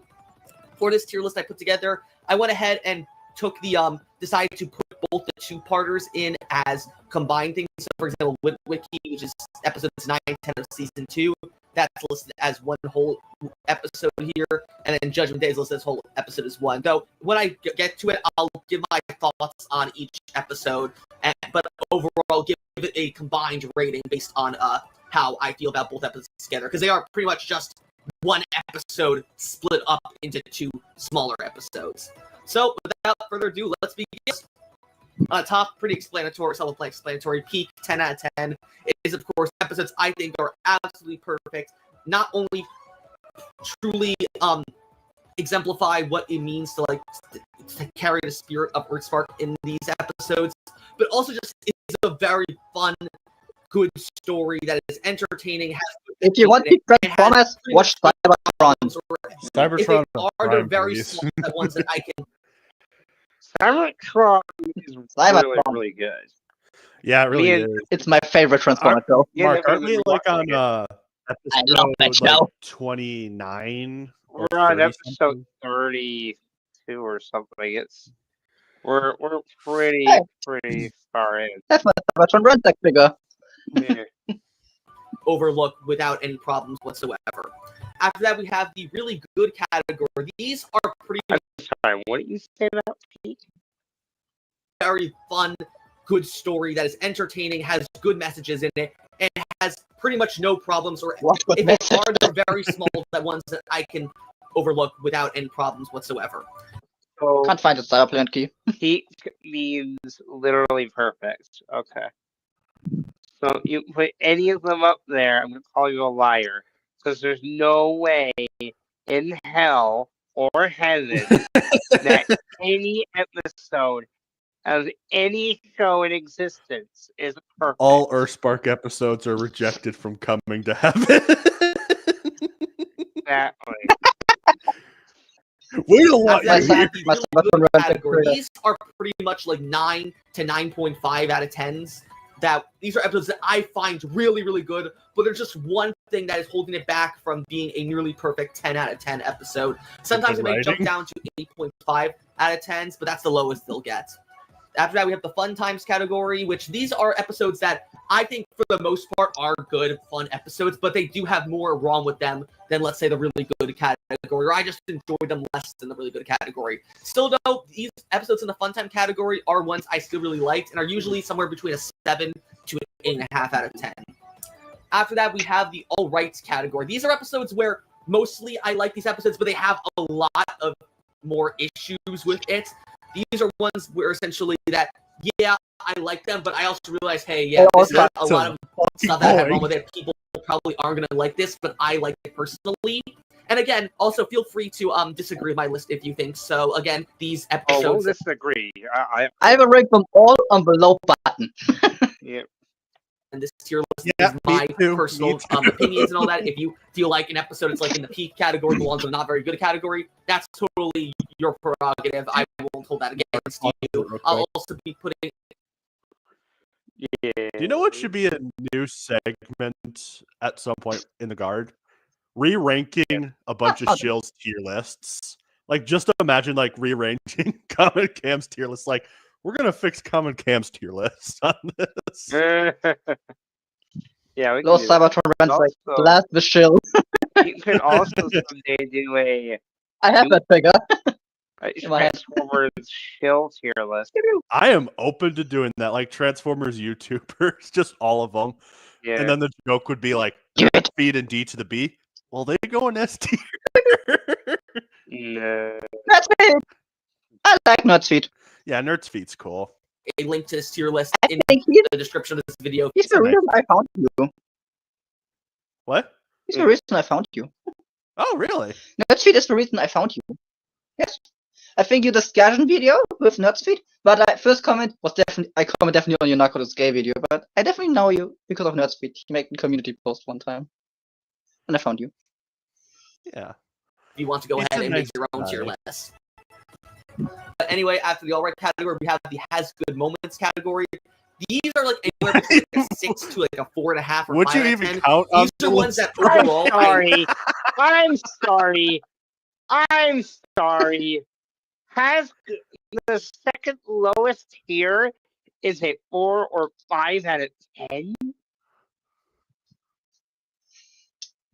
Does this guy know Are how you tier kidding lists me? work? Does this guy not know how tier lists are supposed to work? This guy doesn't understand the concept of bad. At least the other Earthspark shills, they know that season 2 and season 3, or the 2 parts of season 2, are bad. They know. They know it's not good. They just continue to defend season 1. Yeah. Like, this guy don't think is just willing to defend anything. I will He's defend the nothing Star with Wars Christ explaining with of Nate Children. Transformers. Yeah. I will support nothing which indoctrinates children.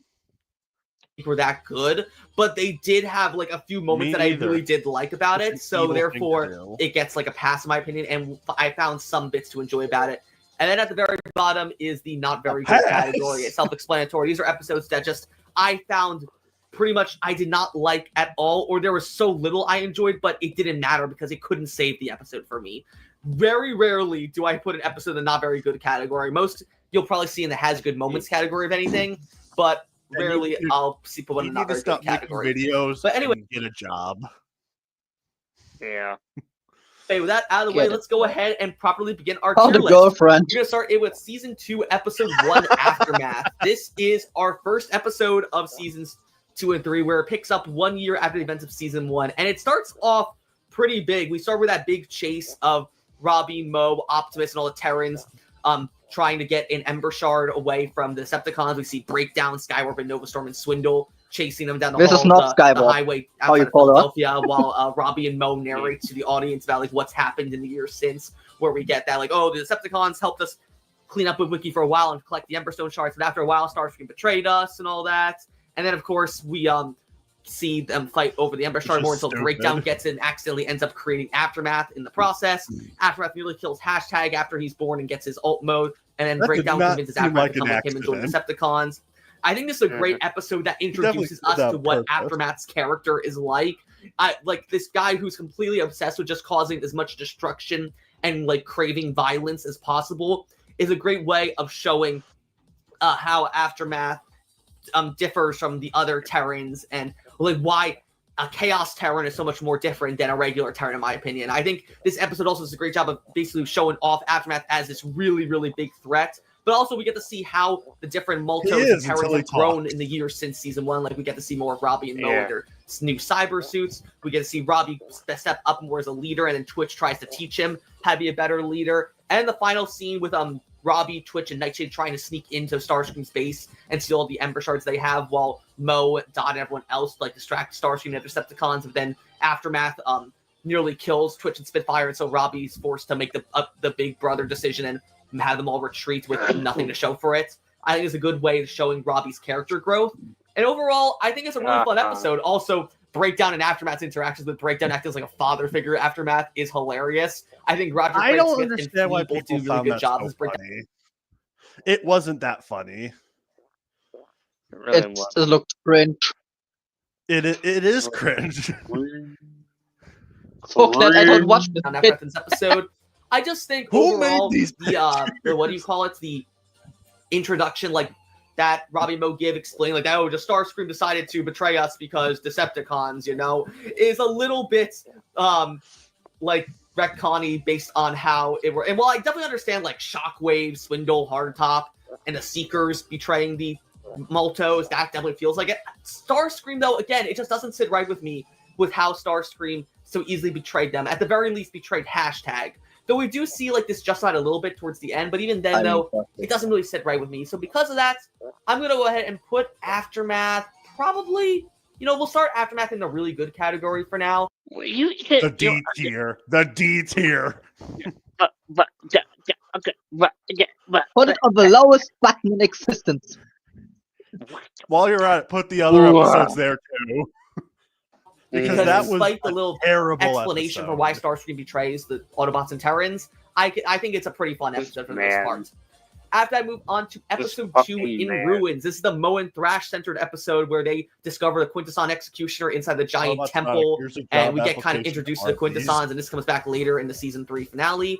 With In Ruins, I like the design of the Quintesson Executioner. I like the idea of Mo and Thrash trying to keep it locked up in the barn so no one else in their family knows about it. It's also great to get another episode focused on Mo and Thrash after the last one that was about them really was all the way back in season 1 with House Rules, which is one of my favorite episodes of Earth Spark, actually. However, there's just a lot of problems I have with this episode that keeps that really hard to ignore. First off, the primary one is that Thrash just acts so cowardly in this episode. Like, he's totally against going into the Quintesson Temple with Mo, and Mo is the one who actually wants to go in. And it just seems like such the opposite of what Mo and Thrash relationship was back in season 1, where Thrash was the one always wanting to get into trouble, and Mo was the more reserved one, not really wanting to go along with it, but just did so anyway because she trusted Thrash. This way, it's the other way around, and it never really fit with Thrash's character. So, and it just makes a lot of Thrash's decisions in the first half of this episode really pointless or just odd, in my opinion. And then I think Alex doesn't really do a lot. Just him doting over Mo the entire episode when he didn't do that at all back in season 1 is really human characters like concern, like just kind of like odd choice to have Alex dote on Mo now. So because of that, I'm torturing putting it in the fun time. I'm sorry, is he calling Dot dote?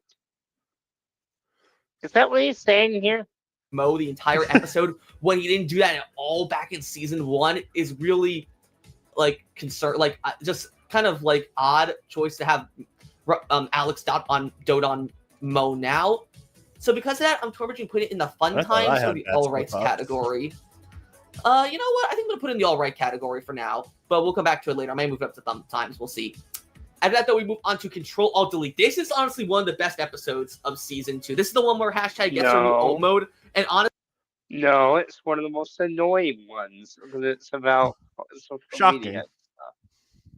is a really, really good episode about like just a sense of self-discovery for children. I love the journey hashtag goes on to try and find her new alt mode. There When was after only like one Bumblebee good tells her moment in about how that episode. he and Optimus are getting rid of all the ghost bands and repurposing them for other activities, where Bumblebee wants to turn them into ice cream trucks. Hashtag is all excited about like what she wants in her new alt mode. We get introduced to her little AI assistant Val, who helps her out with a lot of stuff and delivering all the old ghost hard drives to more enjoyable than the hashtag. Wiki Recycle Center. Not Also, gonna lie. Yeah. take a shot every time hashtag says Recycle Center in this episode. You'll be wasted by the end of it, I swear. No. I think I'd be Shockwave also is a drunk. very fun villain in this episode, with him trying to get Agent Croft's hard drive from hashtag, which has info on Terra Trust, which we find out later at the end of season 2. Also, I think the best part of this episode, though, is towards the end of it, when after hashtag nearly falls off a cliff, when she crashes through some trees and loses her Wi-Fi dish of her Ghost Fin alt mode, she goes to Dot to get herself cleaned up of all the mud, and then like she explains like her problems with looking for an alt mode to her mother, and Dot has one of the best lines ever in the entire show, where she says, you can be anything you want to be, but you can't be everything. I think it's such a really, really strong line from Dot. Penny Latham performed her so well in that episode, but also just such a good sense of discovery of identity, or even a like gender identity for children. Oh God! Please help me! Stop! Stop it! I'm Age of Extinction Prime! Get back! I kill you! Get back! This Stay has back! nothing to do with Give me gender. your What are face! you talking about? That is the most. We will kill them all! That is the most rejecting bullshit I've We ever will kill them heard. all. So That that's is what I like we to will kill call them all. rejection, man. Oh my stop. god. Stop it!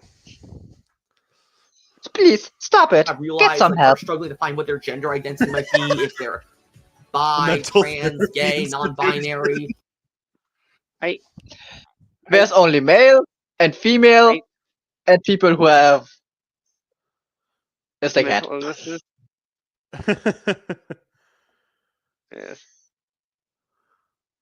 What's the time now? Another part of the LGBTQ family, Damn. anything like that. It really felt like hashtag just trying to figure out what she wants her identity to be, but she doesn't know how. She wants to be this, she wants to be that, but Dot like makes her like feel so validated in the fact that like no matter what you choose, like I'll still love you for it. Just know that you can't just be everything you want to be. Think about what really matters to you. That's what you are. And I think that's what hashtag finds out about herself in the end of this episode. When she's running away from Shockwave, she finds that perfect electric hybrid pickup truck, that alt mode that she takes, and is able to defeat Shockwave with her new abilities. A really, really fun episode. And because of that, I'm going to go ahead and put it in a really, really good category. What stops it from being creative? Also, Shockwave and Soundwave are the last people who would follow Starscream. I agree. I said the same thing. No matter which universe, maybe Cybertron Soundwave. He was a star. Or I don't want to spoil everything. Oh, all right. But other than that, in my opinion, is just that I feel like some of the writing is a little off, and I wish they made Shockwave more of a genuine threat in this episode. It feels Not to quote my favorite Kingdom Hearts game, but a little more than a little, more like a lot. kind of nerfed in my opinion. Though to be honest, it's just shy of being peak. I might put it. I might move it up to peak later. I hate this guy. I hate the word peak. Peak is one of those overused words in the modern generation. It's stupid. I'm a part of the same generation. I know our generation is screwed. Oh, I kind of used the word peak a few times. It's alright. I have fine. I said a few times that Cybertron peak. I mean, it is. It's very rare when I do. Yeah, it's really rare when I do it too. I only say peak when it's like I'm being ironic usually when I say it. But yeah. Episode 4, the butterfly effect. This one, a lot of people have a problem with because this is the introduction of everyone's least favorite character in Earthspark, Fair Maestro. Now, to be honest, I don't see the hate for Fair Maestro. Like, How do you not see it? He is garbage. I miss He Cemetery is Win a or garbage not. character. He is such a. He's probably the weakest human villain. I might even rank the TRF higher than him. That's how bad he is. I miss Cemetery Win. I do too. too. I miss Mac. the as Earthspark well. doesn't make him out to be this huge, big, I bad even miss villain. RBG1 He's not like villain. the same like level as like the animated supervillains from like Transformers Animated. I'm talking about like Professor Princess and the Headmaster and all that. Fair Yeah, Maestro way just seems more like, oh, he's enjoyable this than that silly stuff. little dude who runs an amusement Also, park where he RBG1 villains captures are way better. Transformers and makes them his attractions, and he like gets a lot of curiosities. Like he got the Ember Shard that Swindle tries to steal from him or buy from him at the start of the episode, but then Fair Maestro doesn't give it to him, which also is a problem. Like, Swindle, you're a Decepticon. What is stopping you from like killing Fair Maestro or just like taking the shard by Okay, exactly. force? I do You're just gonna agree let with him him tell on you this. no? That's not the Swindle I That know. point. But then after that, though, I do really You have like one good point I Robbie's actually agree with. interactions with Izzy in this episode. I think it really captures that feeling of like a kid's first crush on someone for the first time. I think the way Robbie like acts around Izzy is really cute and endearing. It's also hilarious seeing Twitch, Mo, and Thrash all like It means getting like stomach aches and getting very stressed out because they're feeling Robbie's crush and the stress he feels.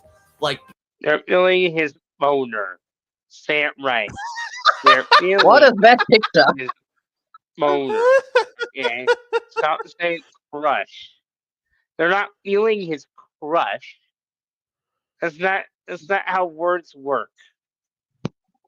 trying not to embarrass himself in front of her around them all, and it's really funny. Though I mentioned this in my review, The Butterfly Effect, I think Robbie's facial expressions in this episode are horrible, and I don't mean to, like, I'm trying to sound bad, but like really it doesn't look like Robbie's like in The love whole with Izzy at all. He animation looks in this constipated, season is and it just does not look good at all, and it really brings down the episode a lot because Sydney Michaela does such a great I job would as rather Robbie in listen this to episode, but I them think as good as her See, voice acting is as him, her voice work as Robbie just can't save like Robbie's facial animations from most of this episode. I think a lot of Fair Maestro's animations are a bit like wanky or janky, I mean. And then, though I do like at the very end of the episode when Robbie and Mo sing Cyber Sync with Twitch Bash the first time they chase after Fair Maestro in Cosmos. We get introduced to Earthspark Spaceship Cosmos also, Combiner! being voiced by Weird Al Yankovic, who I think is hilarious as Cosmos. But yeah, that's it for also Asian Shillers in this episode, but he doesn't speak at all. So yeah, that's kind of like why it's an okay episode, but like a lot of problems with it. So I'm torn between putting it in the all rights category or the has good moments category. I think I'm gonna put it in the has good moments category for now, though I might move it up to all rights. Then after that, we move on to episode 5 Togetherness. You have to This stick one with is it. one of my favorites in season Can't just 2 as well. constantly keep This is the moving it. Jawbreaker and Aftermath episode where I know. Jawbreaker feeling alone because How tier Twitch lists work. hashtag or Twitch Thrash and Nightshade and Put something on a tier list. You gotta keep it there. You gotta stick to your guns. Yes. Can't just fucking Even Common and agree. Cam gets this right. true. and Wheeljack abandon him when they're all trying to master cyber syncing with Robbie and Mo. Aftermath stumbles upon Aftermath in the forest looking really weak, so he tries to become friends with Aftermath.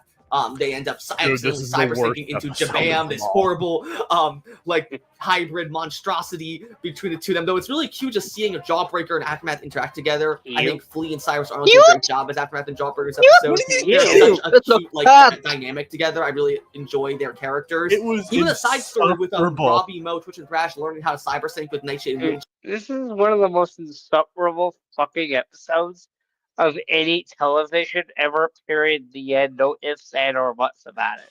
Like, there are episodes that are similar to this that are way better. The only good part about yes, the origin of shut up, Prime. What is? Shut up, Prime.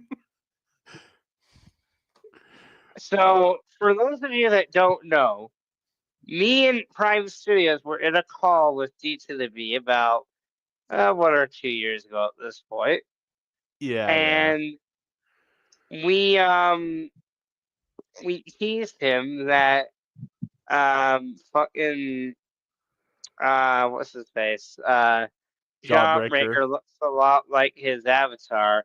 And Devin got so triggered and butthurt about it that he recreated his entire avatar because of it. That wasn't the only reason, but yeah.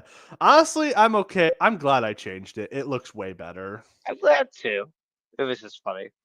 Jack is a fun little B I plot do to miss the follow. helmet. And I think that the concept of Jawbreaker and Aftermath fighting off the bunch of Energon mushroom monsters is like scary, but also like a really cool idea that harkens back to the Bare Necessities episode from season 1, having a cool little callback to that about how the Energon mushroom monsters are created by the same contaminated Energon that created the Energon bear parasites in season 1. However, the problems with this episode arise from, in my opinion, the end of this episode, where turns out Aftermath was just playing Jawbreaker the whole time, that he really didn't care about Jawbreaker at all, at least in this episode. Nah, and, like, it really it's sucks 'cause Jawbreaker being when stupid. Aftermath and Jawbreaker get to the cave finally, with all the cave water. Yeah, Aftermath has such a sweet speech to Jawbreaker where he says, "Oh, like the Decepticons may be my family, but none of them help me like you did." No, he says, "I'm like the Decepticons are okay, but none of them helped me like you did." And he sounds so genuine to Jawbreaker, though we learn Deception later is in on the in name. the Imposters that Aftermath was just playing Jawbreaker this whole time just so he can steal all the cave water for himself. It just comes across as so, like, it basically makes the whole episode and the growth that happens between Aftermath and Jawbreaker pointless. I mean, at the same time, though, this is really good character building for Jawbreaker, because then it makes him distrust of the Chaos Terrans, rightfully so, in the next episode, which plays a big part in why I love that episode. But it just ruins Aftermath's character, in my opinion. And I hope that if Aftermath shows up in these final 2 episodes of Earthspark, he gets to make up properly with Jawbreaker, and there's some sort of resolution between the two of them. There's not gonna be. So because of that, I'm probably going to put Togetherness in the fun times category.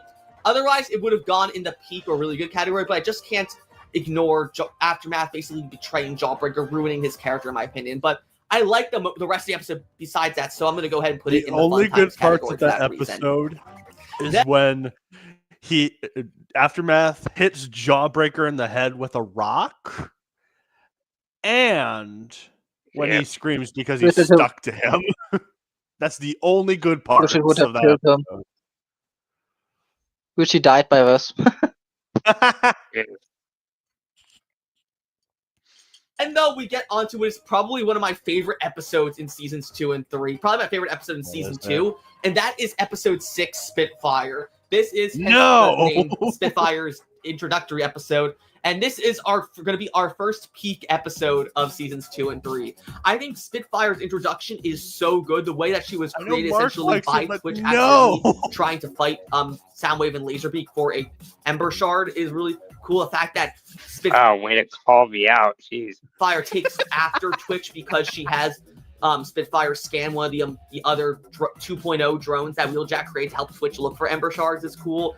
And then I really like the dynamic between Twitch and Spitfire, where Twitch tries to get Spitfire to become part of her family, and she tries to, like, Spitfire tries to impress the other Autobots around her, saying, like, how good she is at everything, and I should be put on this mission instead of Twitch because I can do anything Twitch does, but better. And then we get the amazing obstacle course with all the Terrans racing in alongside Alex. I think Alex is hilarious in this episode, having him nearly come in 3rd place in the race behind Twitch and Spitfire after Spitfire nearly kills him, so Twitch has to throw the race to save Alex. And then the final fight between Twitch and Spitfire is one of the best fights in Earthspark. I absolutely love Twitch and Spitfire's fight in this episode, and especially the music that plays for it. I think the song's called Bring It On by Crush Effect. They did a great job putting together this song for the fight. That little techno, like, high, heavy beat of the song is so good. And the cinematography, again, is really good, which, of course, we should expect no less because this episode was storyboarded by Kevin Molina Ortiz. He did a great job on this, as he did all the other episodes back in Season 1. Absolutely amazing. Yeah, this is probably my favorite episode of Season 2. Our first peak episode for sure. Stop glazing But then we move on from what I think is the best episode of Earthspark Season 2 to what is sadly the worst episode of Earthspark Season 2, and in my opinion, is the worst episode in Earthspark ever, and that is episode 7, The Imposters. This is, I take no pleasure in saying this, the worst episode, not only in season 2, You know how but the entire very little that narrows it in down. this is the one where Twitch and Spitfire swap bodies after the end Yeah, you of gotta fix them all. You Spitfire, gotta where put them all they down swap there. bodies in the energy storm when Spitfire tried to take control of Twitch's body. So Twitch is in Spitfire's body, and Spitfire's in Twitch's. This Our one has a lot of reaction to issues in it listening to this between animation errors, where like Twitch's lips don't match what Catherine Gavari is saying as Spitfire inside Twitch's body. I think it is cool how Zelda Williams plays Twitch in this episode, and how Catherine Gavari plays Spitfire. The fact that they're playing each other, body swapping each other's bodies is really cool. But again, so many characters act so weirdly in this episode, like especially later on in the episode when Spitfire in Twitch's body presumably kills Wheeljack, but then he's just totally fine in the next episode, and in season 3, it's so weird. It's full of so many animation errors and so much like random stuff that just I don't think fits well. It just like, again, I hate being negative. I don't like saying to people like, "Oh, this sucks" or anything, but I do. I hate being negative. Oh my god. I'm sorry, guys. Being I'm negative sorry is the for- worst thing The whole ever. show sucks. Sorry. I'm so sorry. I'm being so negative today, guys. I'm such a negative Nancy. I'm so sorry for it's not a being good episode. I negative. find very little Poor to baby. that I find redeeming about it. The only thing I can say that's like somewhat good about this episode is the fights in this episode. Wanna And cry? because that and the start of the episode where Akama's chasing after Twitch as Spitfire when she's falling down from the sky, those were storyboarded by Lillian Fiedler, who of course has done a lot of amazing Lillian artwork on Hitler? Transformers. You might recognize her as having created that amazing Transformers Decepticons animation Right, pilot that has like her gender bend versions of Megatron and Starscream. It's such a cool like animation pilot, and I'm gonna go ahead and link that in the cards of this video and a description if you want to check that out as well, because it's a really good Why animation kid who pilot. She made also it. has her own art shop online where you can go Oh, buy a right. bunch of prints for her, get commissions from her. She's an amazing artist, and I highly recommend you guys checking her Oh, it artwork out wasn't if you get a doing chance. all right. I really hope she gets to do more I'm stuff in the shocked. Transformers franchise at some point, because her work is amazing. Now, thankfully, after The Imposters, we move on to a moderately better episode, and that is episode 8, Dude, Where's My Trailer?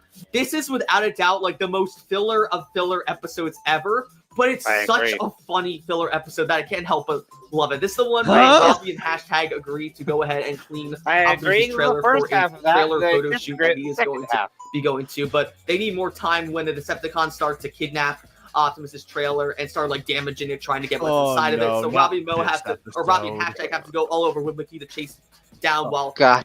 they have Jawbreaker I staying do behind to not distract think he's behind Optimus. It's just This so is where so we funny. find out Optimus is how they- allergic to pine trees, and it's such a stupid reveal. They disrespected Ah, Optimus so much.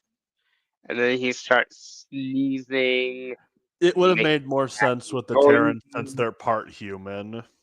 But Oh, nope, we gotta have the legacy character do it. Interact with each other. We This can't is have I love strong-made Robbie characters Hashtag's anymore.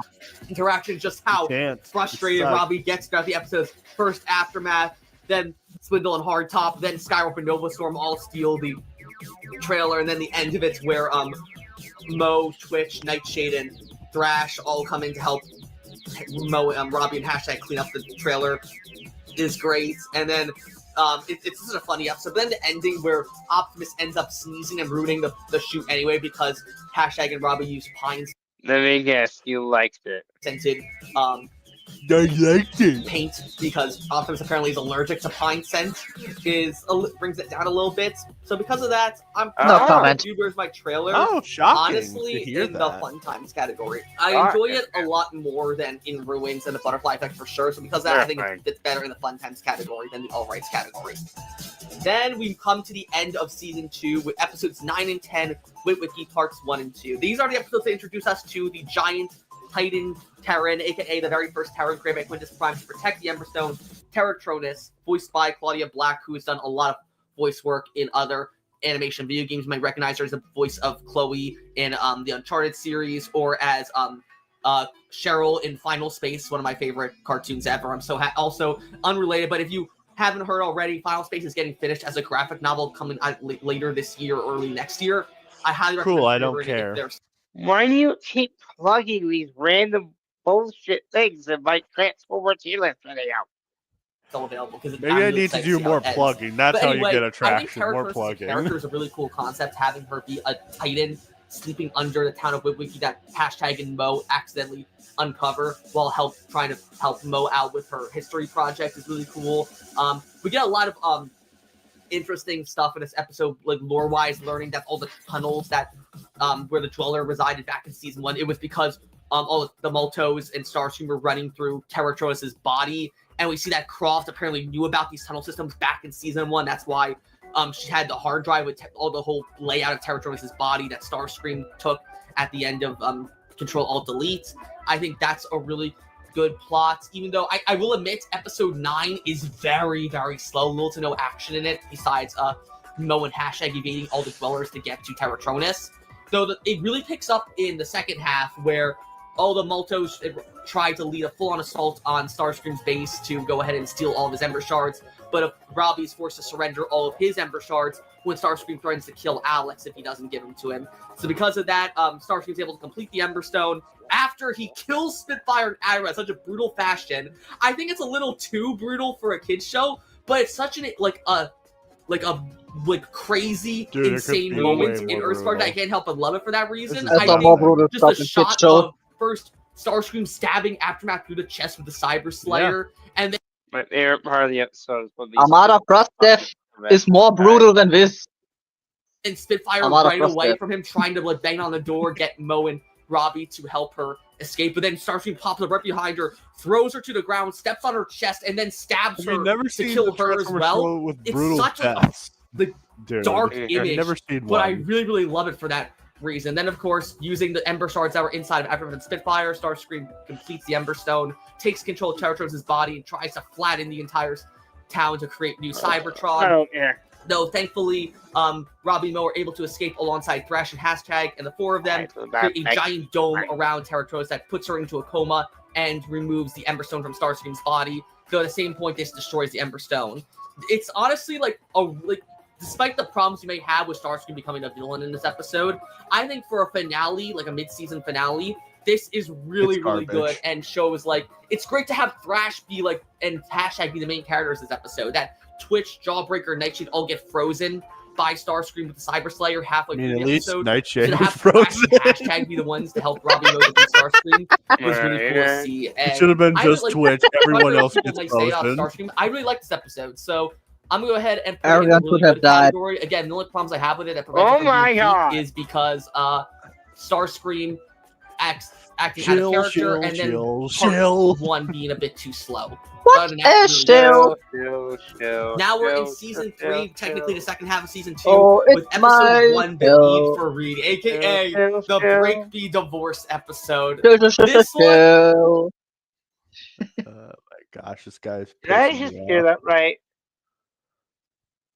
Did I hear that right? What'd you hear?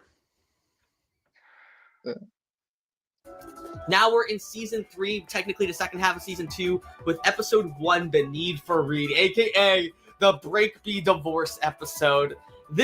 Oh my gosh! Shut up about Breakby. Not everything has to be gay. Can we just have normal friends? Why can't characters be fucking platonic? God. This one, I was up in the air between whether this is really good or peak. I might be a bit biased because I'm a No big Breakby kidding. fan, so I'm gonna go. You're a big Breakby shipper. Yeah, wow, I would never have guessed. What? I didn't know that. How could I have ever put that together?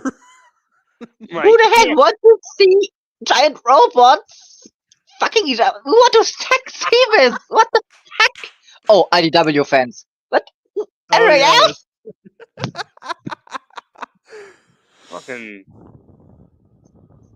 I want to say a IDW word. fans and knockout and breakdown not shipper. put it in the peaks category for now because this is what I wanted so badly. Just a whole episode focused on Bumblebee and Breakdown, with Bumblebee tagging alongside Mo and Thrash to sneak into the dome to break Breakdown out, while at the same time help Mo and Thrash get a comic book for Robbie that he really wants to read. And granted that this whole time Breakdown was just betraying Bumblebee because Shockwave promised him and the other Decepticons a way off Cybertron. It does hurt, but I absolutely love just how angry Bumblebee is at Breakdown in this episode because of that. Like, he genuinely feels hurt by Breakdown as a result of this, and I like that. Doesn't mean they're gay. It's just like this video. Like angst between the two of them. I like it when relationships aren't just perfectly picturesque and clean. I like to see the little dirty blemishes in their relationships like this, and to see Bumblebee and Breakdown have a proper. They're not gay. This episode is crazy. Now, I probably would put this actually in the. They're not gay. Why do we always have to make it like, oh, these two characters are gay and they're fighting? That means they're going through a divorce. It's like, I don't know. guys, that's not how things Mental work. institution. I don't know. If this was going to be the last we've seen of Breakdown, but considering the season 4 trailer that just came out earlier this week showed like a scene where Bumblebee and Breakdown are together again, and then Breakdown is shown with all the other Autobots heading back to Earth. Have you never heard of the at concept the end of of brother episode in 2. arms? I'm so happy to see what gets Breakdown and Nope. Bumblebee back together, and I hope. Come on, Paramount. This is the last season, the last 2 episodes of Earthspark. Don't say it. Don't say it. I don't want to see two robots fucking each other. No. I don't want to Don't see dare it. say it. I don't want it. Don't say it Don't on my No. please. dare Mercy. say it. Don't you? I will. I will go on to Fortnite and murder you in Fortnite if you say it. I will Hey, hacking the Autobot new Doctor. codes to find them. And I will blast Can I them. at least get one sort of confession of Well. love from Bumblebee and Breakdown, or at least a kiss between the two of them? I'll even 9! No! No. No! 9! No! He said the thing. 9! No! 9! No! He said the thing. Sorry, my German. Sorry, my German, but I'm not. No. No. It's fine, dude. It's fine. Shit. Go ahead. No.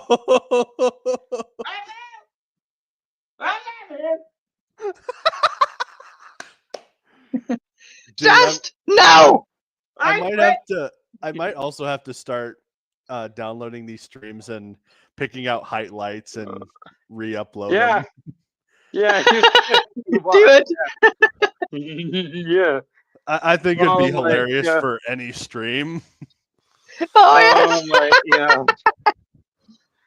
I knew he was gonna say it. I knew he was. I had gonna a say feeling it. too. I remember seeing his season 2 video, Oh. and he was like, Brick Was- B, come on, Brick B. Yeah, I know. Like for a second there, it sounded like he wasn't going to. And I was about to give him a point. I was about to be like, "Oh wow, he's toning it back."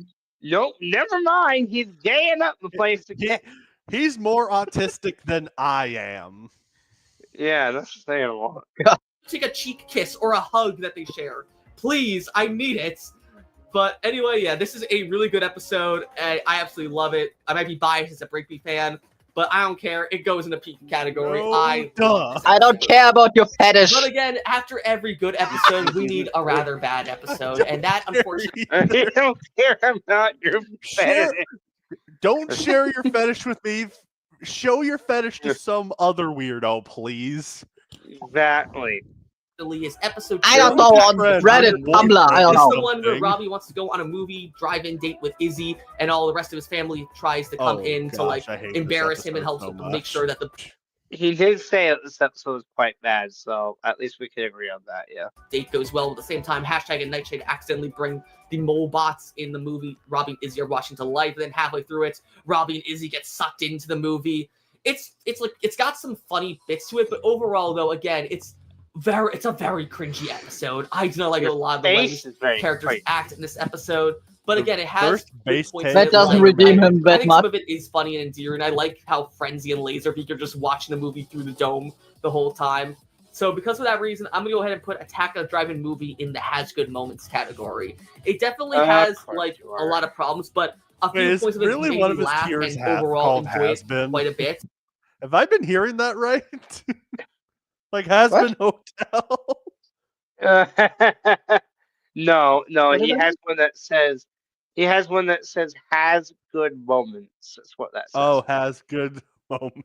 Evan has dyslexia, guys. If it's not already obvious. So I'm gonna put it in there for I that thought I reason. heard him say Then has we been. move on to episode 3, The Great Escape. I This don't know. is the And hearing problems, apparently. second episode with Fair Maestro in it. This is the one where all the Maltos end up going into an escape room run by Fair Maestro.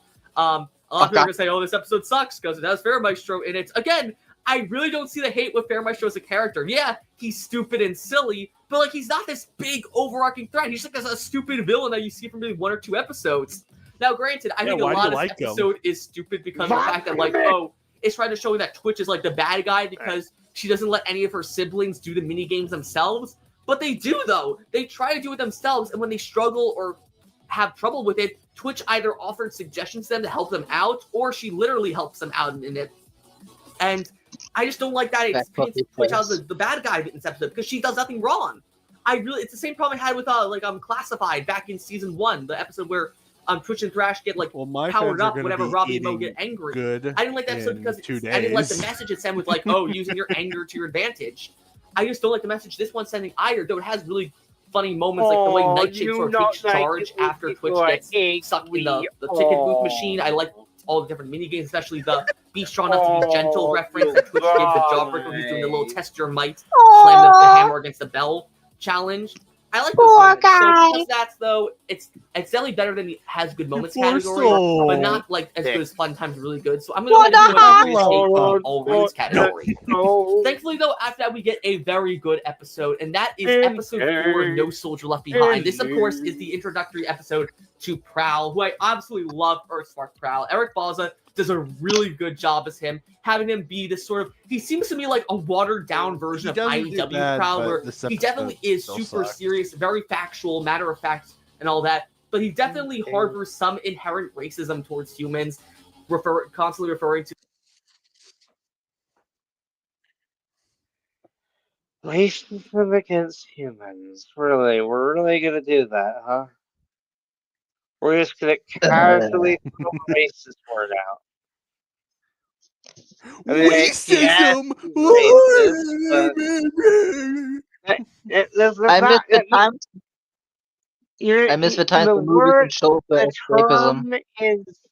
The term is Exactly. speciesist, not racist.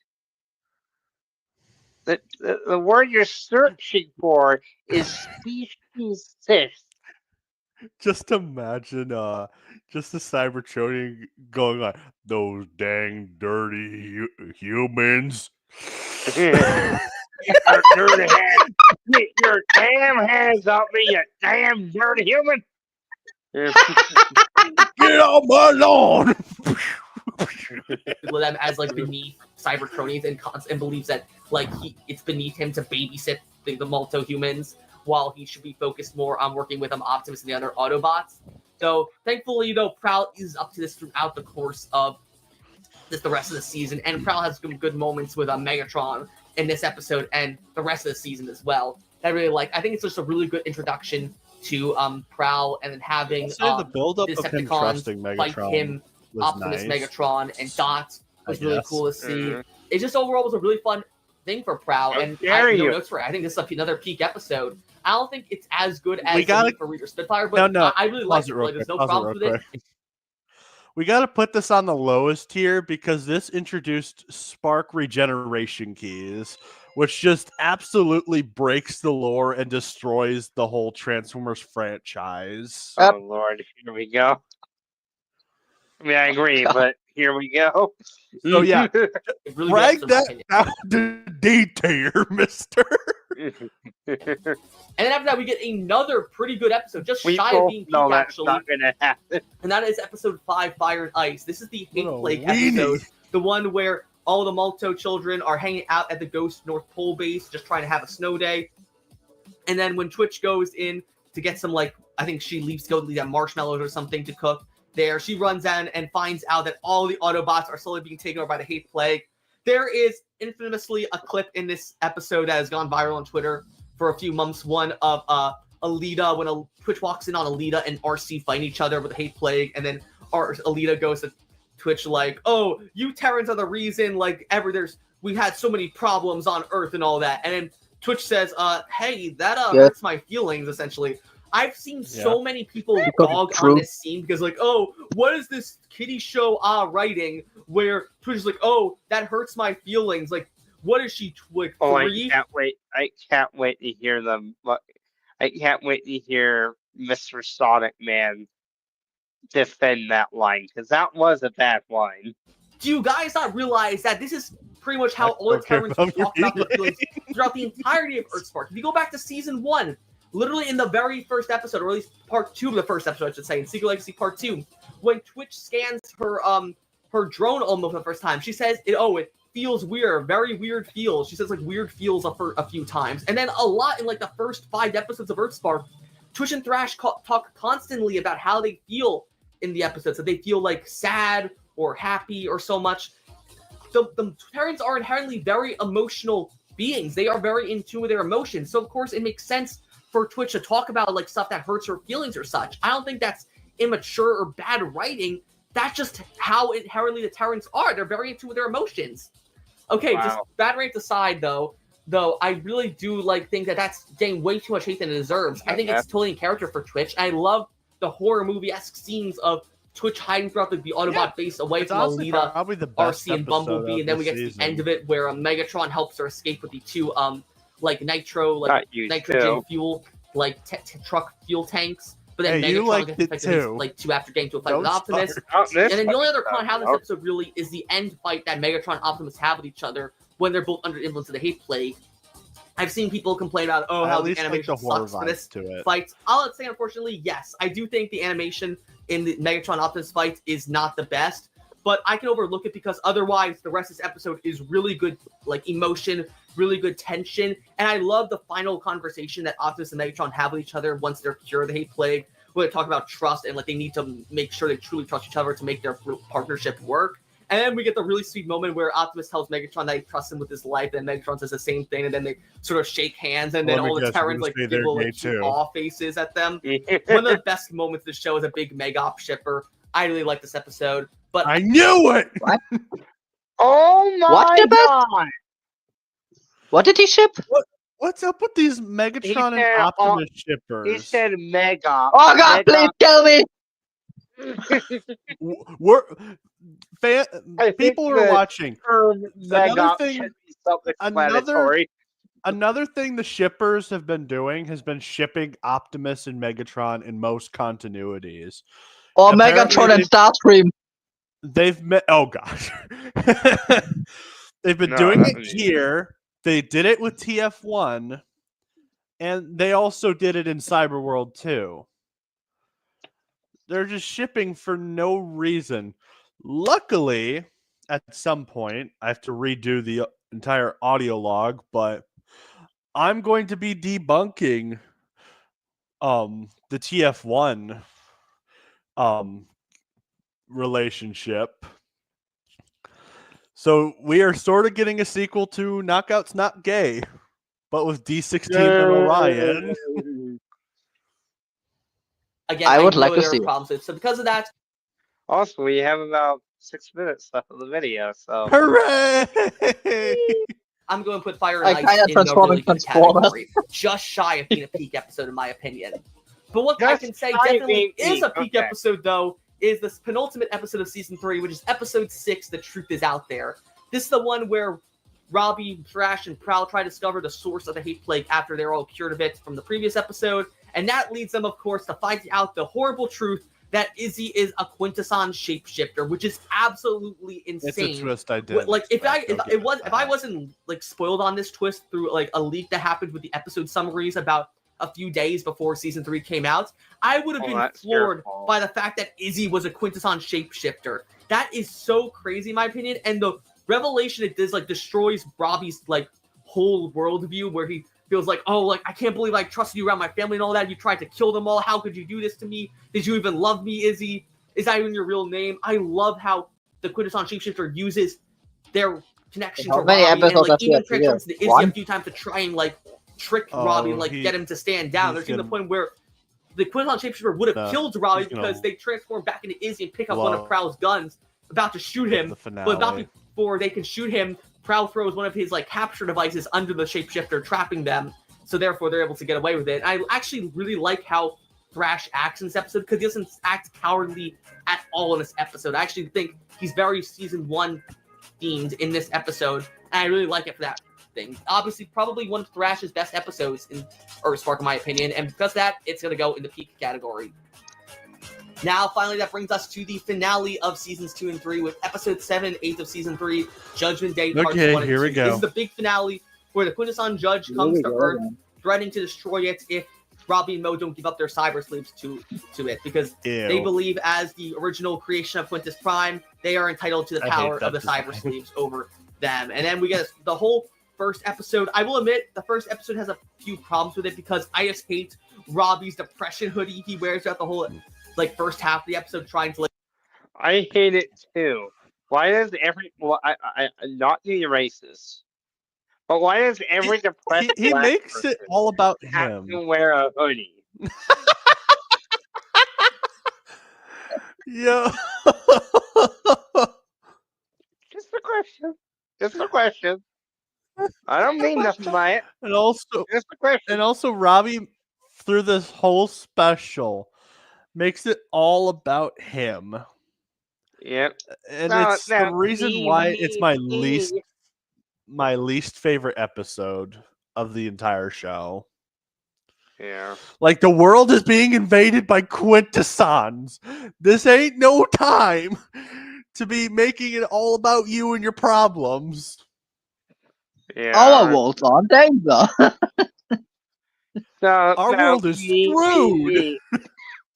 to get over his funk of Izzy being a Quintesson shapeshifter, and he carries the sardines in his pocket the whole time. It just looks so stupid, where he wears the hoodie.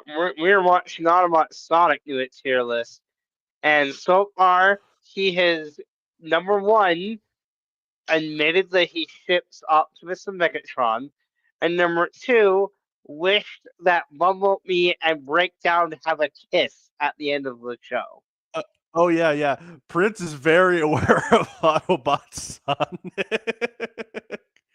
Remember, me and him were talking about it one time. He's his favorite YouTuber. No, I'm just kidding, Prince. Is he joking? No, he wasn't joking. No, he wasn't joking at all. No, he is flipping out. He was not joking, man. Trust me. I can tell when someone's joking. He was not joking then. No.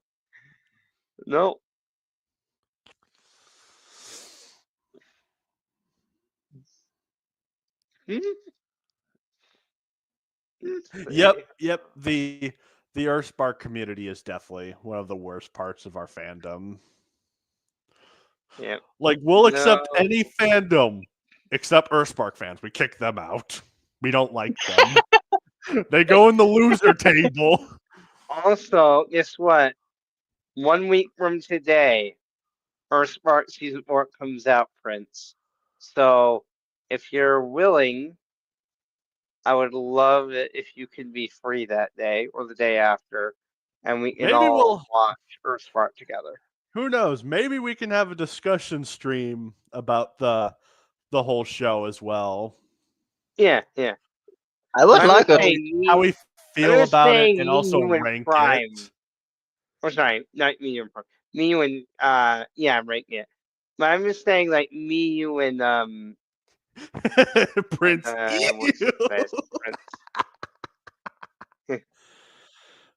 Prince, you've man. seen everything.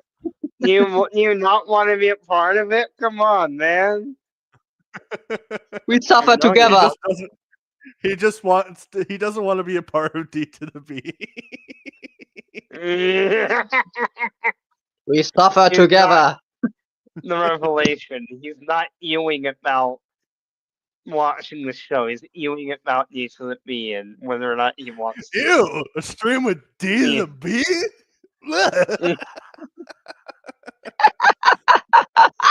Yeah, no. Oh, You're God. definitely invited. Oh, God. Yeah. If you want to watch it. Yeah, I think me and Mark will definitely have a discussion about the last episode.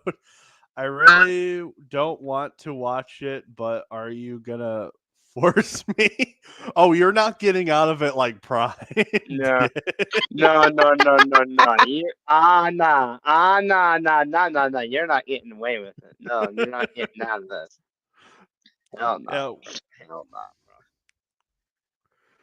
Over a cyber suit. I think it would have been fine if like Robbie was just wearing the hoodie and like he loses it when he gets the cyber suit on. But no, he wears the hoodie over his cyber suit. It just looks so stupid. Though there are quite a few good parts with this first episode, especially Jawbreaker had hashtag with I believe Optimus, Prowl, and Bumblebee heading inside Terra Tronics' body to get the Cyber Slayer, as well as Aftermath and Spit. I'm sorry. The way you said Optimus, Prowl, and Bumblebee, and like he said it so quickly that I thought he said Optimus Prowl instead of Optimus Prime for a minute. I was about to correct him, but then I realized, wait, no, he's just lifting them off. There's too many bodies from S-tiers. Starscream. There are. Starscream tries to I agree. There No, are. dude. So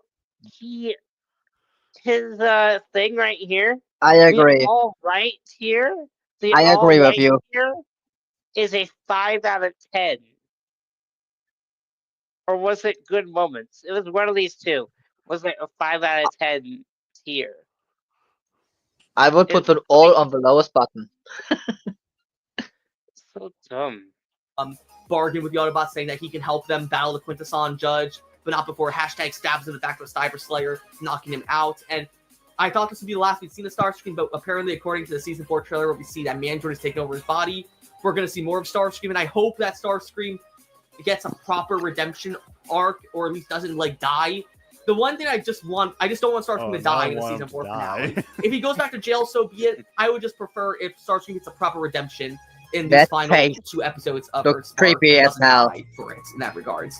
But Guys are overall, going to yeah, they get Slammer. Spitfire and Aftermath's bodies back. Then we have the meeting with Robbie and Mo meeting with the Quintesson Judge after Twitch and Thrash get in prison. They have to fight all the Quintesson executioners and the Sharkticons as well. That leads us into episode 2, when Nightshade and Cosmos manage to revive Aftermath Spitfire by putting their bodies in the Chaos Storm of the Cyber Slayer.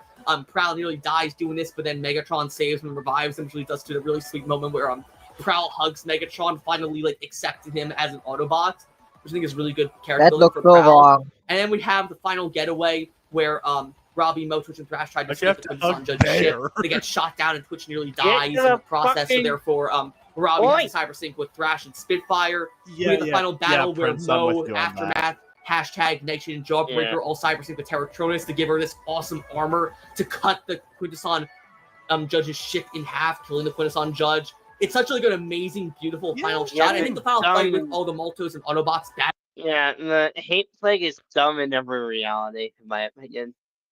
It's just as a I have Yeah, no opinion it- about it. I'm- I don't care, Well, really. I well, don't care. It's Yeah. it's a plot line that nobody really cares about. It's only appeared 3 times. Like that shows you how much people don't like it. It was in G1, it was in Beast Machines, and it was in this show. Yep. battling the Quintessons was really cool as well. I don't think it's as strong as the finale One more as minute The Last left. Hope was in season 1, but it definitely is like We- a really entertaining finale in my We're getting opinion. So close because to of the that, end, thank I believe goodness. Just Say belongs in the very good category. And so there we have it. This is my entire tier list on Transformers Earthspark Season 2 and 3 episodes. My peak episodes are Spitfire, which is Season 2, Episode 6, and then for Season 3, we have Episode 1, The Need for Reed, Episode 4, No Soldiers Left Behind, and Episode 6, The Truth Is Out There. And then my only episode I didn't like, really, was Episode 7 of Season 2, The Imposters. Other than that, though, Seasons 2 and 3, for its faults, still I had a lot of fun with this season, and I'm very excited to see what the final 2 episodes of Earthspark have with Season 4, and hopefully it will be a very What satisfying a conclusion hell. to what has been my favorite Transformers show of all time. He is a So thank you all shill. so I much for watching agree. this He's little the tier king list of of shills. Three episodes. I hope you enjoyed it. Be sure to let me know what your tier lists are for season 2 episodes down below. Feel free to share them in the comments. I would love to hear your thoughts on them anyway. If you like this video, would you like, comment, of course, subscribe. I dislike. I've already disliked I it, yeah. dislike too. I will dislike it after the stream. Why were there a bunch of people who just liked it right now? I don't know, man. Legit, Mark's If we- screen just pops up, and then the like button just goes. Like, why'd it go up? The next thing I will do after the stream is disliking this video. That's our mission. Dislike. It is our mission. Hot shot, Jetfire Yeah. special. Yeah. I think that's it for this episode, the pilot. I like. Yeah, I like it's it. really fun. That was fun. Yeah, I'll we'll see you guys next week with the or next month with the next episode of the Transformers Guard. This was fun. And And we'll that- try to great. plan things out a bit better and not be late. and see you by the Please next do. Cyberworld reviews. I had Yep, to wake him up Cyberworld. by calling him. Yeah. But at least while you wait for the next Transformers Guard episode, you fans are gonna be eating good because the Earthspark Season 2 Part 2 review is coming out in 2 days. I am excited. I'm excited. All right. All right. That's it for Let them this. come. See you next time. Bye. Next time. Was fun. Yeah. Yeah, it was. Thanks for coming on. Indeed.